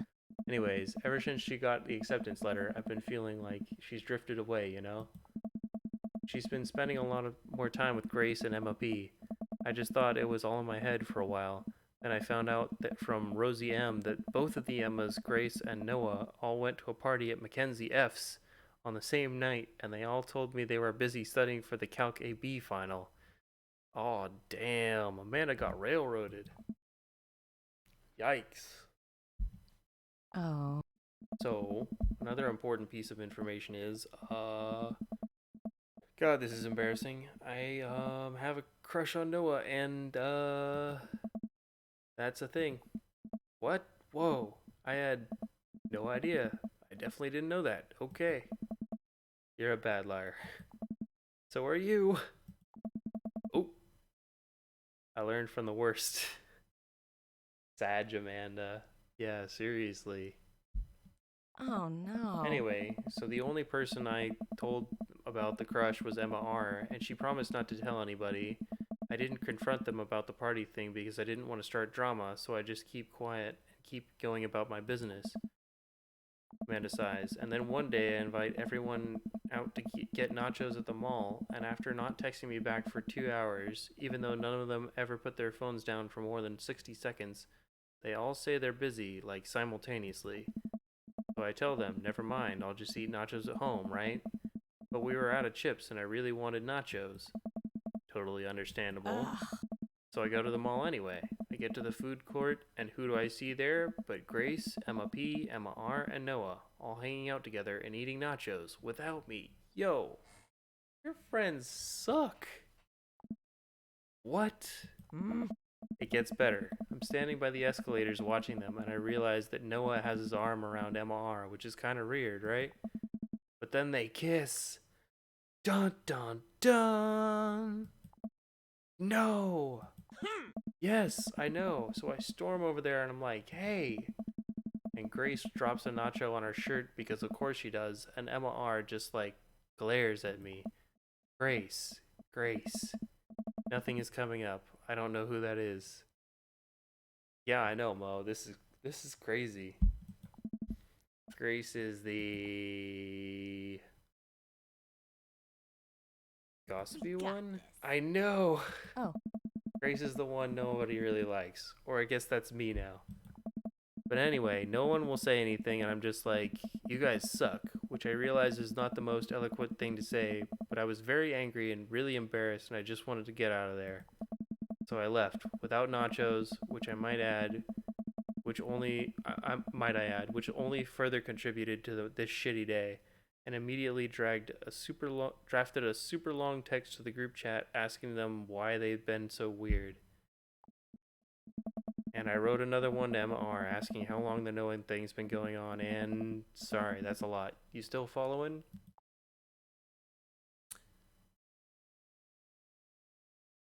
I'm confused. That's okay, you're trying. So what happens next? Oh, okay, get a load of this. Emma R says, you know what, let me just read it to you.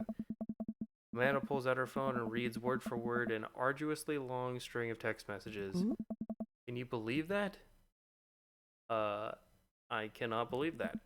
I care so much about Amanda's social life and mental well-being, but man, I do not understand what she's talking about. This is all beyond me, and I'm trying my hardest to be supportive. They were dating in secret for like months. So I told her that she's been a really terrible friend, and she's like, well, if you think I'm so terrible, then just stop being my friend. And I was like, okay. And then she left me on red. And then, wait, left me on red? What's that? Oh, like, she saw my message and didn't reply. And I know because there are read receipts. Yo, Mo, this is Sag. Oh my god. Two sad streams in a row with two sad stream days in a row. Oh my god. I don't know what the read receipts are, but I'm just gonna nod and pretend like I understand. Gotcha. So while this is all happening, I'm talking to MOP about how mad I am because she's at least being kind of reasonable, and I'm venting to her about how pissed I am at everybody and stuff. Ah. And then out of nowhere, Noah texts me and is like, "How could you say that about me?" And I'm like, "Say what about you?" He tells me that Emma P sends screenshots of everything I told her to a group chat that I got kicked out of. Alright, I think you lost me at screenshots, but that definitely sounds bad. Yo, how thick are we with technology? Holy shit. Oh. There's so much more, but honestly, it's all just really stupid teenager stuff. Bottom of the line is everyone dropped me, half of my grade hates me, and now I have no friends. Oof. Amanda, I'm so sorry. I almost expected it from everybody else, but Oh. Emma R's been there since Dad died. Can't believe she would just stab me in the back like that. I'm not even that mad she's dating Noah, I'm just upset that she lied to me about it for so long. Amanda stabs at the remnants of her cake. Okay, I take it back. I'm kinda mad she's dating Noah. Like, what did I do wrong? Why did everyone just suddenly decide I'm not cool anymore? Yeah, big Sag moments. Real big Sag. Why wasn't I enough? I don't understand. And mad as I am at everybody, like, I miss him, Dad. Amanda looks so dejected I almost can't take it. What could I possibly say to help? Anyways, that's it. That's the whole sordid tale. Thanks for listening. Tune in next week for more hot gossip. Wow. I know, it's pretty dumb.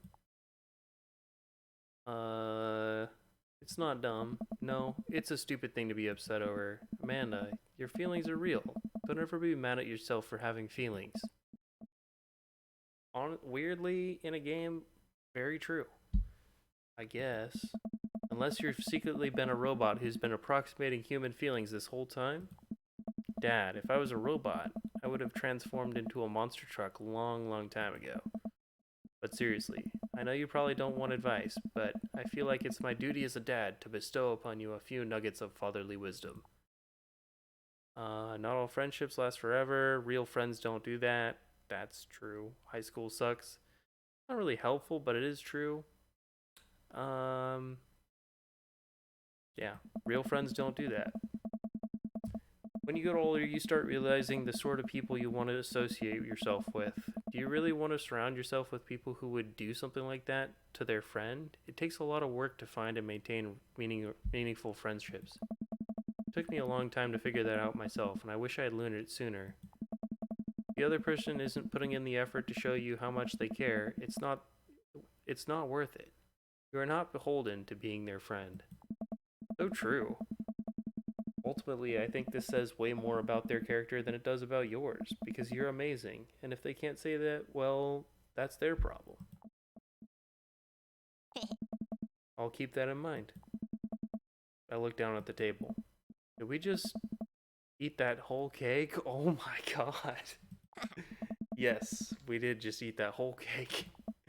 Well, good talk. Amanda gets up to go to her room, but before she closes her door, she turns around. Hey, Pops? Yes? Huh. Thank you. You are always welcome.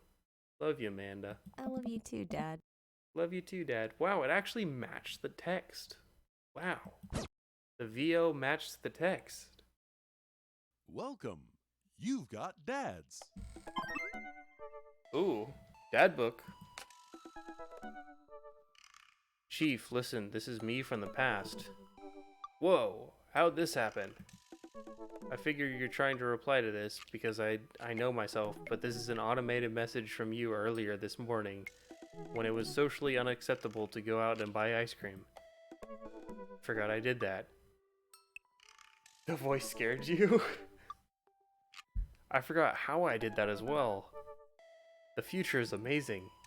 Listen, life is short and ice cream would always be acceptable, but unfortunately this isn't the society we live in. And it's less the society we live in and more me projecting on own anxiety about being judged onto others, but I know what you mean. Or you know what I mean. By the time you're reading this, it is a certain time of day in which no one will bat an eye at you for going out and buying ice cream. You know what to do. Be good, me. Buy that ice cream. You know what? I've earned a treat. It's funny we talked about ice cream earlier, and then it's been like so much ice cream this whole stream. You know what? I've earned a treat. On the way home, I decided to stop off and grab some ice cream, which I fully planned to eat directly from the tub. Amen, brother. I spent a lot of time trying to figure out which type of ice cream I'd like to eat directly from the tub. Rocky Road? Pistachio? Oh, Amanda's probably gonna want some too. Better get 2 tubs. She loves cookie dough ice cream, right? Hey, mister. I turn around to see Ernest leaning up against the wall of the convenience store. Ernest? You're cool, right? I'm so cool. I'm shocked you even have to ask, dude, Meister. Oh my god, I asked the wrong person. Could you help me out? Help you out? There's no fire involved, is there? Just clouds. So if I give you 20 bucks, will you buy me e-liquid? Ernest, what's e-liquid? Rocky Road is yummy. All those options are yummy. It's like, Gatorade. You know, electrolyte fluid. I'd get it myself, but I'm banned from here for trying to run a grift on the cashier. A classic fiddle game. You know the deal? Oh, if you're talking about balanced electrolytes, then I got you, little buddy. If I didn't know you... And I didn't know you played the fiddle. Just ask the clerk for Blue Cran Raz Apple Vortex. He'll know what it is. I pick up a tub of pistachio ice cream for myself and a tub of cookie dough for Amanda. I search around for Blue Crazen Void Starer, but I can't seem to find any. I turn to the cashier. Say, where's your finest e-liquid? Behind the counter. You got an ID? First of all, my daughter is older than you. Second of all, I'm flattered. I switched shampoo recently. Is that taking some years off? Look, you need to be 21 to buy vape juice. Your hair doesn't look a day over 20.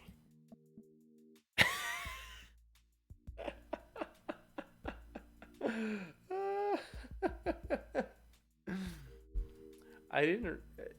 Is it actually like based off of the choice you made for the hairstyle? Because if so, that's fucking awesome. Wait a minute. Are you just trying to butter me up to buy some more ice cream? Because it's working. I glance outside and spot Ernest staring at me. Double wait a minute. So you're telling me e-liquid is not a sports drink? It's for vaping. Ernest is watching me intently through the window. I better go give that kid a piece of my mind. I see. Okay, look, I'm gonna pretend that you didn't try to trick me into buying you the old Baphomet's cough syrup, and then go in there and then go inside there to purchase my ice cream. I won't tell your dad if you promise to scram. And stop vaping. You'll get popcorn lung. What if I give you $25? Go home, Ernest. As I'm walking back inside, Ernest calls after me. You can get popcorn lung from microwave popcorn, you know. I no longer trust this child with the mere notion but the mere notion strikes fear in my heart.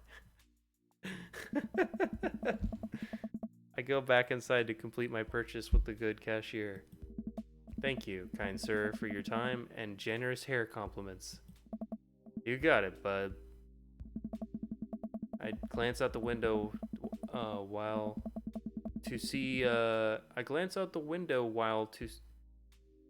typo, maybe? To see Ernest still outside. Looks like he's talking to some other poor sap. Guess I should go outside and save this other guy some grief. Wait a second. That's definitely a cop. Oh boy. I grab my tubs of ice cream and bolt outside. Ernest is already face down on the hood of a squad car.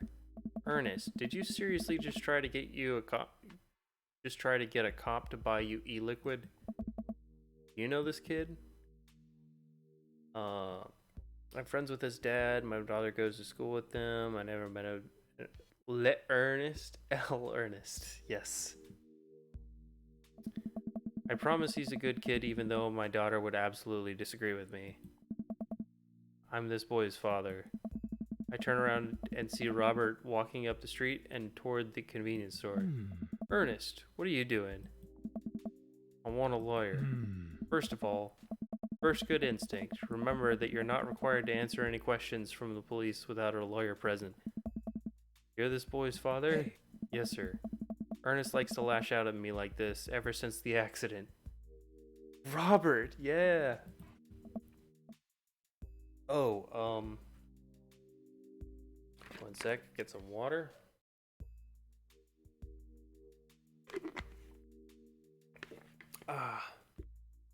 Okay, have a good shower.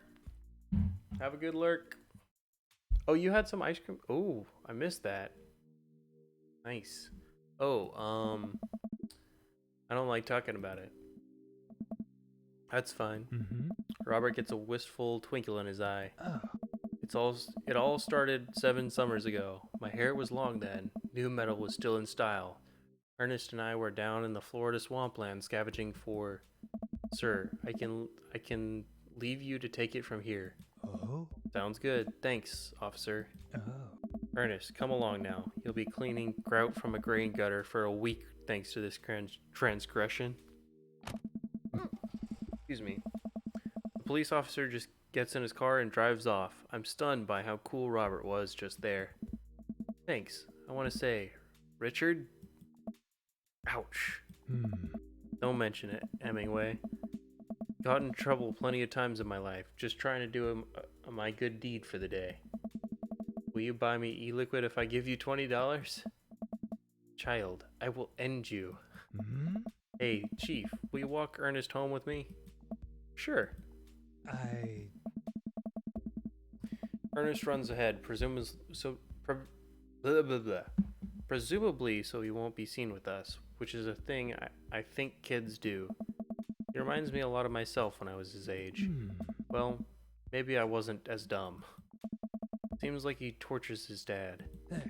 Seems like he tortures just about everybody. Oh, I'm so tired. He even stole your wallet. What? No, he did. I pat my back pocket. I pat the rest of my pockets. He stole my wallet. Why are you even doing this to yourself? I what? Robert points at my tubs of ice cream. One of them's for Amanda. I have no qualms about the quantity of ice cream you've purchased. It's a perfectly respectable amount of ice cream. It's the quality I'm talking about. Yawn. Yeah, it's been a long day. Work hard, Chief. You're a good dad. Don't you think you deserve top shelf ice cream? But these were on sale. Oh. You're gonna treat yourself. Go big or go home. Real vanilla bean. Real pistachio. You deserve it. Oh, thanks, Robert. We arrive at the cul-de-sac and Ernest runs into his home. That boy is the reason why we don't have prizes in cereal anymore. Hey. Catch you around, Chief. Robert tosses me my wallet. I catch it with a surprised look on my face. No! God. I catch it with a surprised look on my face. I stole it back. Keep it in your front pocket or use a chain like back in your ska days. Yes, the ska! But seriously though, do keep your wallets in your front pocket. Smell you later. See ya, Robert. I go back inside my home, ready to spend the rest of my night with 2 tubs of ice cream and also Amanda. Welcome. You've got dads. We've got dads. Wait, so I want to see... Okay, so... Yeah, so there... Yeah, 2. And we've got one. We've got one. We've got one. None. One. And none. So. We did do. Yeah. Well, I guess it depends on, like, how many streams do we want to do of this? We could go for, like, a completionist run, or we could just go do the last one of Matt's first. I feel like we could do a Damien date, and then go to Matt, and then be done. Many? You want many streams? Okay. Alright, Damien it is. You love this game? I think it's pretty great. Damien seemed really interesting. A little odd, but interesting. I think I should hang out with him to get him, I think I should hang out with him to get to know him a little better. And navigate to Damien's Dadbook page and type out a message. Hey dude, you seem cool. We should hang out sometime. I sit there a minute before I see that Damien's typing. But then he keeps typing. And typing. Man, is this guy writing a novel? I leave the computer to make some coffee. And he's still typing. I sip my coffee and the computer finally dings. Chief, I must confess my excitement to receiving your kind letter, for as you see, I do find myself available to enjoy your company. I must ask for your forgiveness, however, as I believe our first meeting did not paint me in as gentlemanly manner as I would have liked. Oh, whoa, there's more.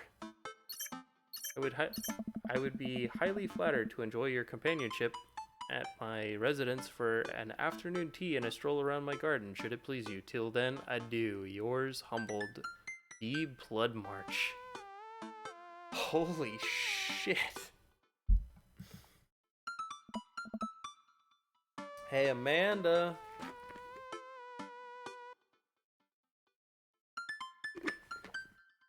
His house, yeah. Ooh, that blush face. Ooh. Can you help me with something? Dad, for the last time, I'm not popping your back pimples. No. Can you interpret this for me? I turn the computer to Amanda and she squints at Damien's message. I just don't understand NetSpeak. Like, is this how you kids communicate with each other now? Oh, totally. This is the hot new thing. See, Dad's got over saying lol and lamau and whatever, and decided what they needed to do was bring it back to the 1800s. So what do I do? Where's your pen and quill? What? Did you forget to unpack the pen and quill? Dad, how will we address the nobleman in regards to your upcoming debutante ball? Okay, now I know you're messing with me. Father, without a proper chaperone, you'll never end up with a suitor worthy of our land. Or our dowry. Or... See, you read Pride and Prejudice for school one time, and now you're reciting things you know about it back to me, aren't you? Like, the first 5 passages I read when and then I read a review of the movie. Still got a B, though. Great. So what do I say to Damien? I got this. Amanda reaches over me and types on the keyboard. Sure thing, dude. Regards, Chief. Amanda hits smile and... Amanda hits smile. Amanda hits send and smiles at me. Well, I suppose that's that.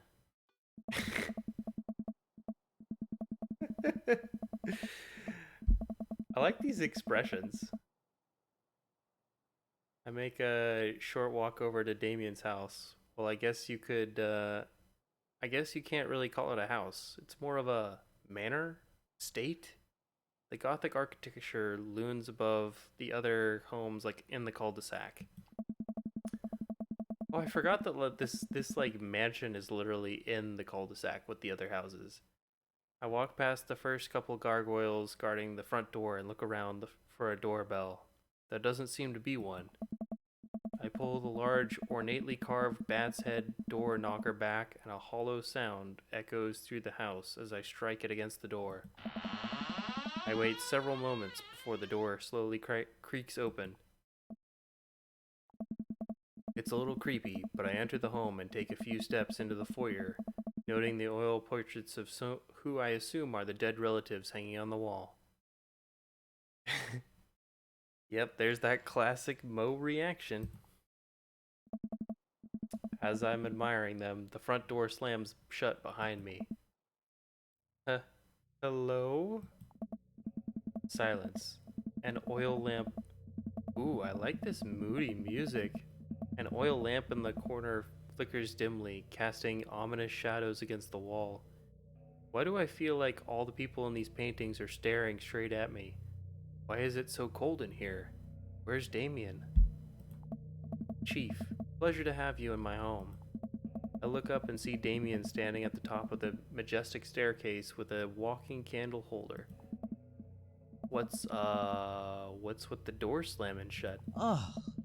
Oh, sorry, there was a draft. And the door creaking open when I knocked? I accidentally left the door unlocked. And the creepy oil paintings? I like oil paintings.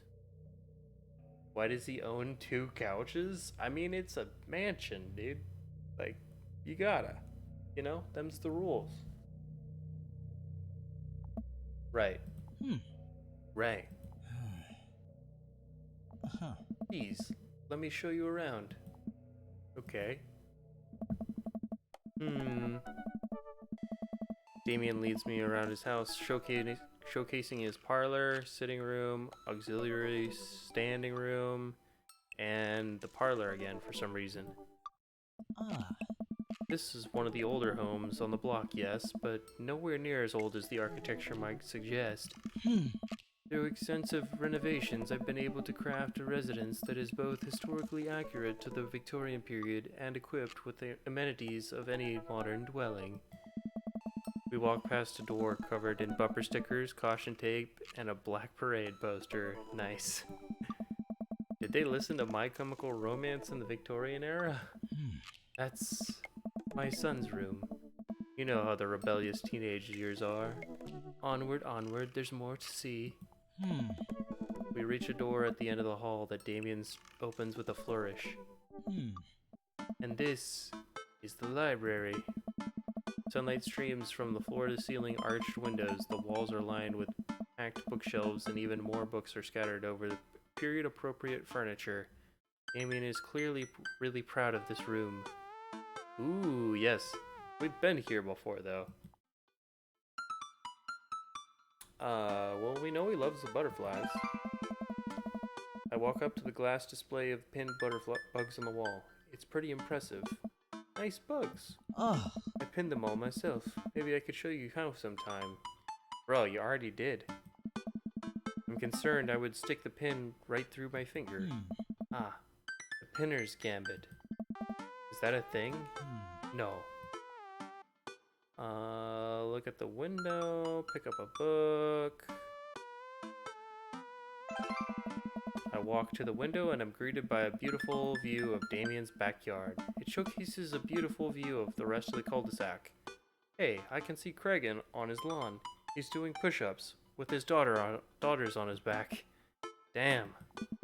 He sees me and waves happily, doing push-ups with one hand now. Damn. Oh. Did you know that Victorians spend at least 20 hours a week gazing longingly out of full-length windows? Wait, really? No, but Victorians did appreciate telling a good joke. Pick up a book. Oh. You know, Chief, the Victorian era, there was some controversy surrounding reading. Many people thought that the more tawdry novels would encourage youth into a life of crime and would cause too much of a distraction from work and school. Okay, Craig, I see you. Yeah, goddamn, just flexing on everyone, literally. I pull a book out at a random and examine the worn cover. Opening it, I turn to a random page and read aloud. Naruto struggled against the chains that Sasuke bound him with. Shirtless and out of breath, he looked up at Sasuke. Sasuke smirked, unbuttoning his ninja pants. Yo! We got the smut book!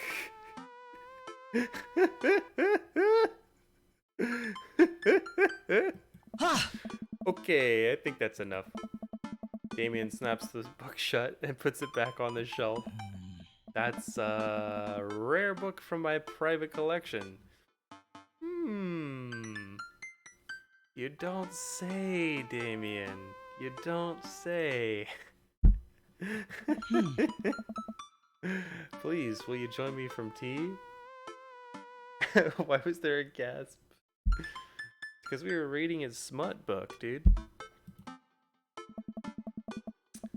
I follow Damien to his sitting room, where finger foods have already been set out upon a beautiful tiered silver tray. I take a seat on one of the high back chairs as Damien pours and serves me some tea. Pain.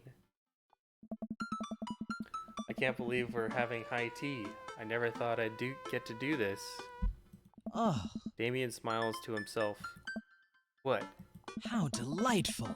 It's common misconception that high tea refers to the wealth or class of people enjoying it, when in fact, the high refers to both the later time of day than that the working class had to enjoy tea and the height of the tables on which they were served. Huh. Oh. My dear friend, we are currently enjoying afternoon tea. That's informative. Damien takes a seat next to me and serves me a tiny sandwich.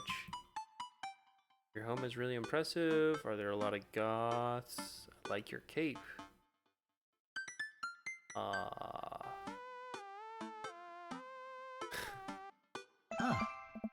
It's a cloak, actually, but thank you. Victorian fashion is very important to me.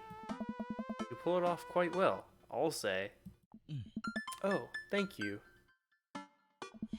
Regardless of my historical leanings, it's very important to me to present myself well. It has taken a long time to come up with a style that is both true to form and representative of myself, but I am very happy with how I dress. Home was eggplants? Damn it! Well, it's fine. It's fine. I do get some strange looks, yes, but it's something that brings me a great deal of joy, so I don't mind. To be able to wake up in the morning, I pick from my closet a variety of cloaks, waistcoats, top hats, and even binders that are period appropriate and feels amazing. You wear top hats? You don't? Enjoy that lurk again, Jaffe.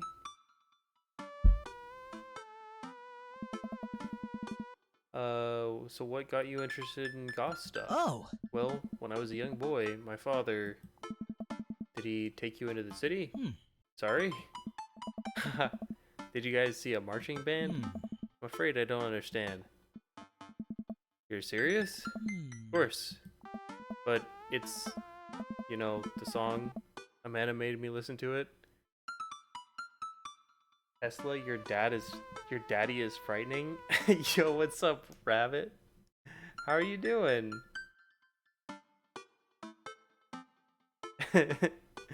Isn't he so visually appealing? I worked very hard on him.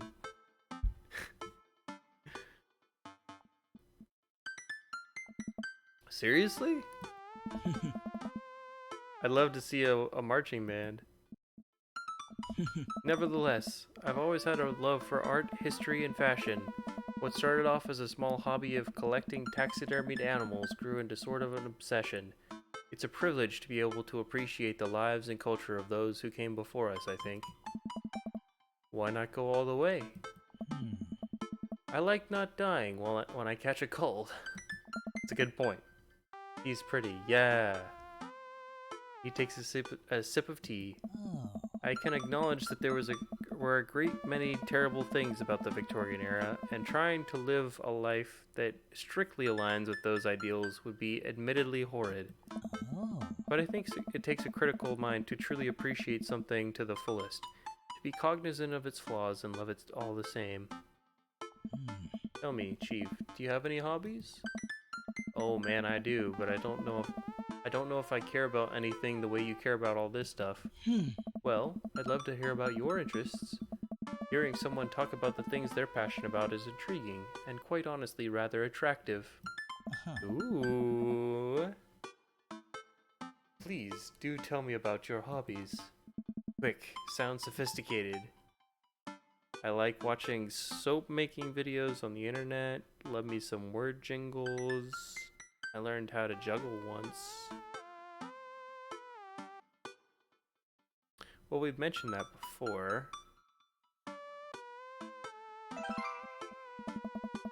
The written word fascinates me. We spend so much time using words, and people would appreciate them more if we had to unjumble them. Hmm. Poetic, really. Uh, Oh, so you're a writer? In a sense, we finish our tea and finger sandwiches. ah. Come, I have one more thing to show you. Damien, yo, this is gorgeous. Takes me around the back of his home where a variety of flowers flourish in beautifully landscaped rows. A small stone path weaves through it and butterflies flit lazily through the air. Hmm. My garden. It's beautiful. Hmm. Thank you. Victorians took flowers and floral arrangements very seriously. You see, it was considered uncouth to discuss personal and romantic relationships in public, so lovers and friends alike would use bouquets and send secret messages to each other. Each flower and plant is symbolic of different feelings. Even more interesting is that one flower could mean different things depending on the other plants it was paired with. One had to be extremely careful, as even the style in which the ribbon was tied around the bouquet affected the message. Damn. Hmm. You thought dating nowadays was, convoluted and complicated. Damien leads down and plucks a gorgeous, bright orange flower off the vine. Hmm. Lilium bulbiferum, the orange lily. What do you think this one means? My loins are ablaze, thou art the tightest. 3 cheers for savage revenge, or for sweet revenge. Oh. Yes! Eggplants!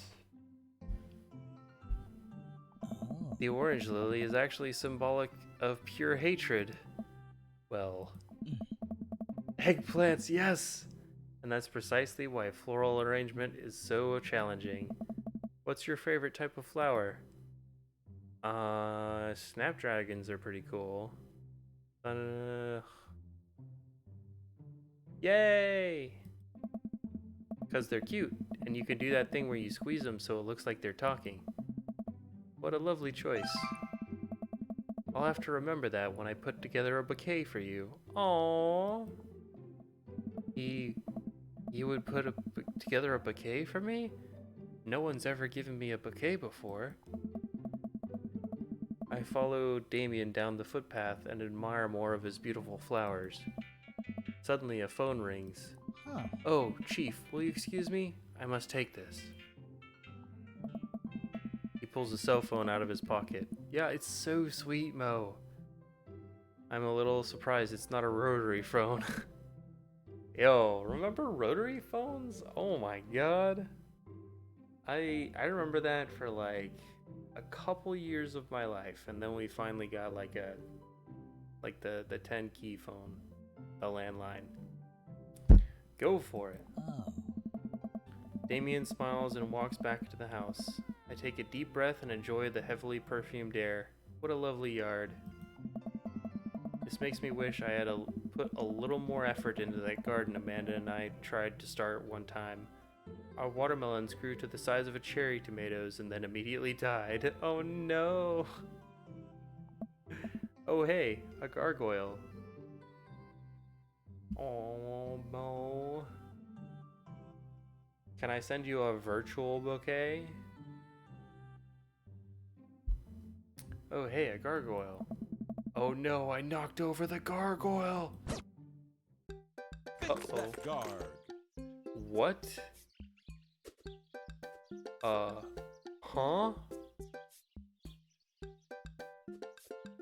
What? No. Oh god. Okay. Nope. Nope.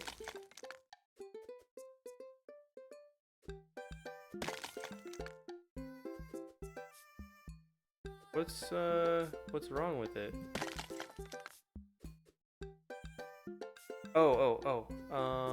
How do I flip it? How do I? Oh. Whew. Okay. Oh, nope. There. Oh god. Goal! Yay! Our secret. This affects the date. Good luck. Hey, we got it though.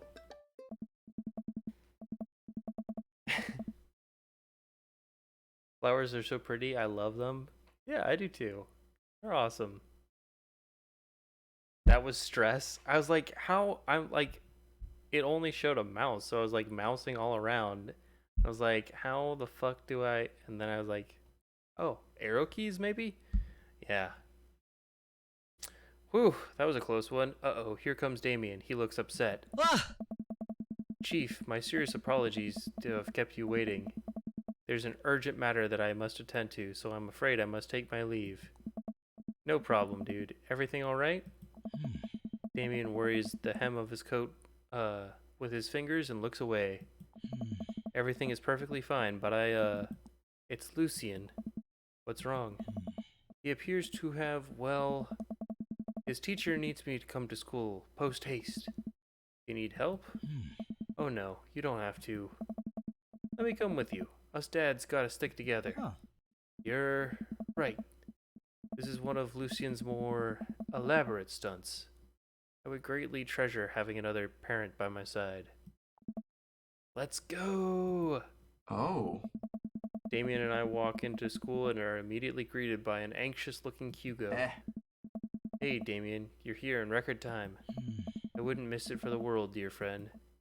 Wow, whatever it is, it doesn't seem like this is Hugo and Damien's first time to the My Kids Are in Trouble rodeo. Huh. What is it this time? Oh. This, Damien, you have to see to believe. Damien and I fall into step behind Hugo, who leads us through busy corridors of the school. We walk by past several classes in session, and I vaguely wonder if Amanda's around. Hugo eventually ushers us into a small boiler room with a flight of rickety stairs leading down into darkness. Watch your step. I can hear the faint voices drifting up from the basement, and they don't sound happy. As I'm led into the depths of the school, I recall the antics I got into as an angsty middle schooler. At least I had enough sense to stay out of creepy basements. We find another teacher in a boiling room tucked away in the back of the basement. With him are Fred, where'd I get Fred from? Lucian and Ernest, Hugo's son. Lucian has a bloody nose. Thanks for coming. I can't make heads or tails of this. I look around the scenes of the crime and see a bunch of bricks and some masonry tools scattered around. What happened here? Ernest punched me. Lucian tried to kill me. Oh my. The room falls silent. I was not trying to kill you, dumbass. I was just trying to build a brick wall around you and see what would happen. You promised me there was wine down there. You tricked me. Whoa. Wait a second. Lucian, did you try to cask of Amontillado, Ernest? I'm neither confirming or denying that. I turn to Damien and whisper to him. That's, what's cast of, oh god, they're gonna make me say it again. Amontillado? Huh. It's a classic Edgar Allan Poe story where a man gets his enemy drunk, lures him down to his cellar with the promise of wine of a fine vintage, and then buries him alive behind a brick wall. It's a lovely story. So wait, Lucian, you tried to do that to him? I was curious to see how it would turn out. I wasn't actually going to leave him there. What was the thought process here? That Ernest was just going to sit still while you slowly built a tomb around him? Well, it worked for like 20 minutes because he's an idiot, but then he realized I had lied about the wine. And you were cackling maniacally. That sort of tipped me off. Ernest, 20 minutes? Dad, Sweet Manchego! it took you 20 minutes? Son, we just did an entire 2-week unit on the cast of Amantillo, and it took you 20 minutes to realize Lucian was leading you into an elaborate ruse? Did you even read the story? I read the first 5 pages and then read a review of the movie. Huh? It's only 5 pages long and there is no movie. Haha, yeah, you're right. I paid Lucian to read it for me. Actually, he didn't even pay me. But when you think about it, this was me teaching him a lesson. Damien and Hugo both have their heads in their hands. You guys are always telling me to engage in the literature, and I did. I don't see a problem here. Oh my god, Lucian. Alright, I'm filing this under what the hell. Don't do whatever that was again. You two are both suspended for a week. Ernest and Lucian high five. The teacher starts to stomp upstairs. Hugo, I'll cover your class. Take your son home. Mr. Bloodmarch, you too. Thank you for your mediation. We all head upstairs and out of the school in tense silence. Lucian, Damien, and I all pile into my car and begin driving home. Lucian immediately pulls his hood up and stares out of the window angrily. I'm not going to therapy again. Oh no. Oh no. Hmm. I know, son. It's entirely up to you whether you want to go or not. But I care about you and I can see that you're struggling, so if you do decide that you would like to speak to a professional about your feelings, we could do that too. Oh! Maybe you can spend this next week looking for a summer job, I know how much you care, or I know how much you want your own car. I can't believe Damien's keeping his cool. I'm impressed. Fine. Thanks for not freaking out too hard. Oh. I love you, son. Lucian continues staring out the window. Love you too. We spend the rest of the drive in relative silence. The moment we pull into the driveway, Lucian hops out of the car and slams the door and runs inside. I didn't expect to have that conversation in front of you. He and I have a lot we need to work out. It's alright. All things considered, Lucian's bricklaying was pretty good. So there's your silver lining. There is that, yes. He's probably going through a phase. I really admire how you handled that. Does this thing kind of happen a lot? You were a lot more diplomatic with him than I would have been. I just want what's best for him, and I don't think yelling at him would do either of us any favors. It really does. You're a good dad. Yes! Eggplants! Eggplants! We got 2 eggplants. See you around soon? It would be my honor and my pleasure. Damien bows with a flourish. Classy. I come home to find Amanda curled up on the couch with a blanket watching TV. I plop down next to her. Yo. What you watching? Tiny House Hunting Brothers, Extreme Edition. Ugh, I hate this show. The couple on screen bickers back and forth while standing in an extremely small house made out of recycled bottles. The Tiny House Hunting Brothers watching them with bemused expressions, both on their heads touching the low ceiling. I told you I wanted a 2-bed, 2-bath, shabby chick cottage. This house doesn't even have a bathroom. But honey, the outhouse is only 20 yards away. It's not that bad. I am not pooping outside, Greg. Why don't they just get a regular sized house? I don't know. How'd afternoon tea go? got strange. We had to go to the school to pick up Lucian since he lured Ernest down to the cellar with the promise of a fine vintage and then tried to break up into the wall, right? How did you know that? Has everyone read this story except for me? Lucian live streamed the entire thing. This entire day is beyond me. But otherwise, it was a fun day. That Damien guy's a character, but he's really good company.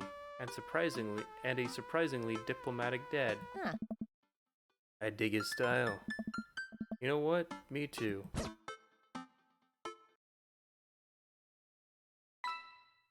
Yo!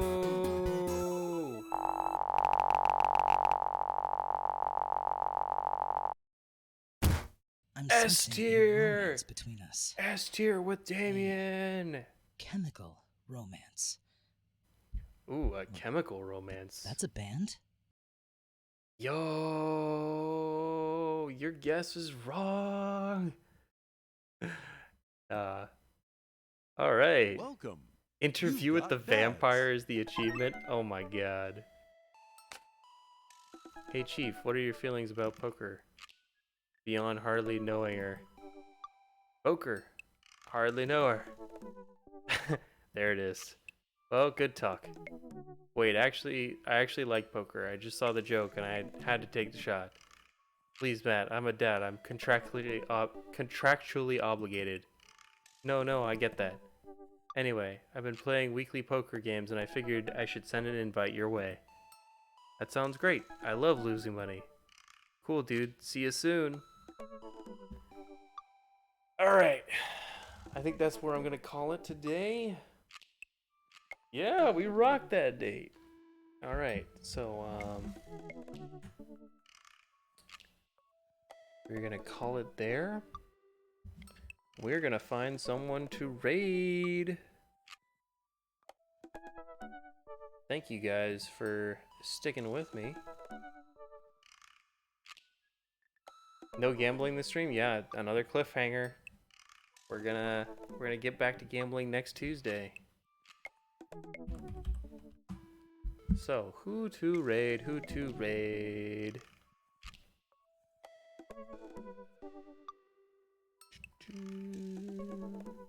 Mark's on, but is there anyone who needs it more?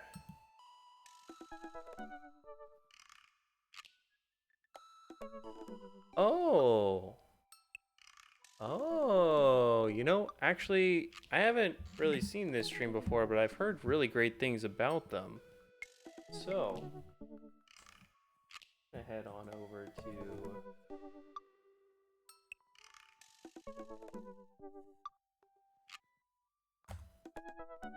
co-op with my co-op. Thank you, Mo. Alright, so send them my love and everyone have a good day. Bye.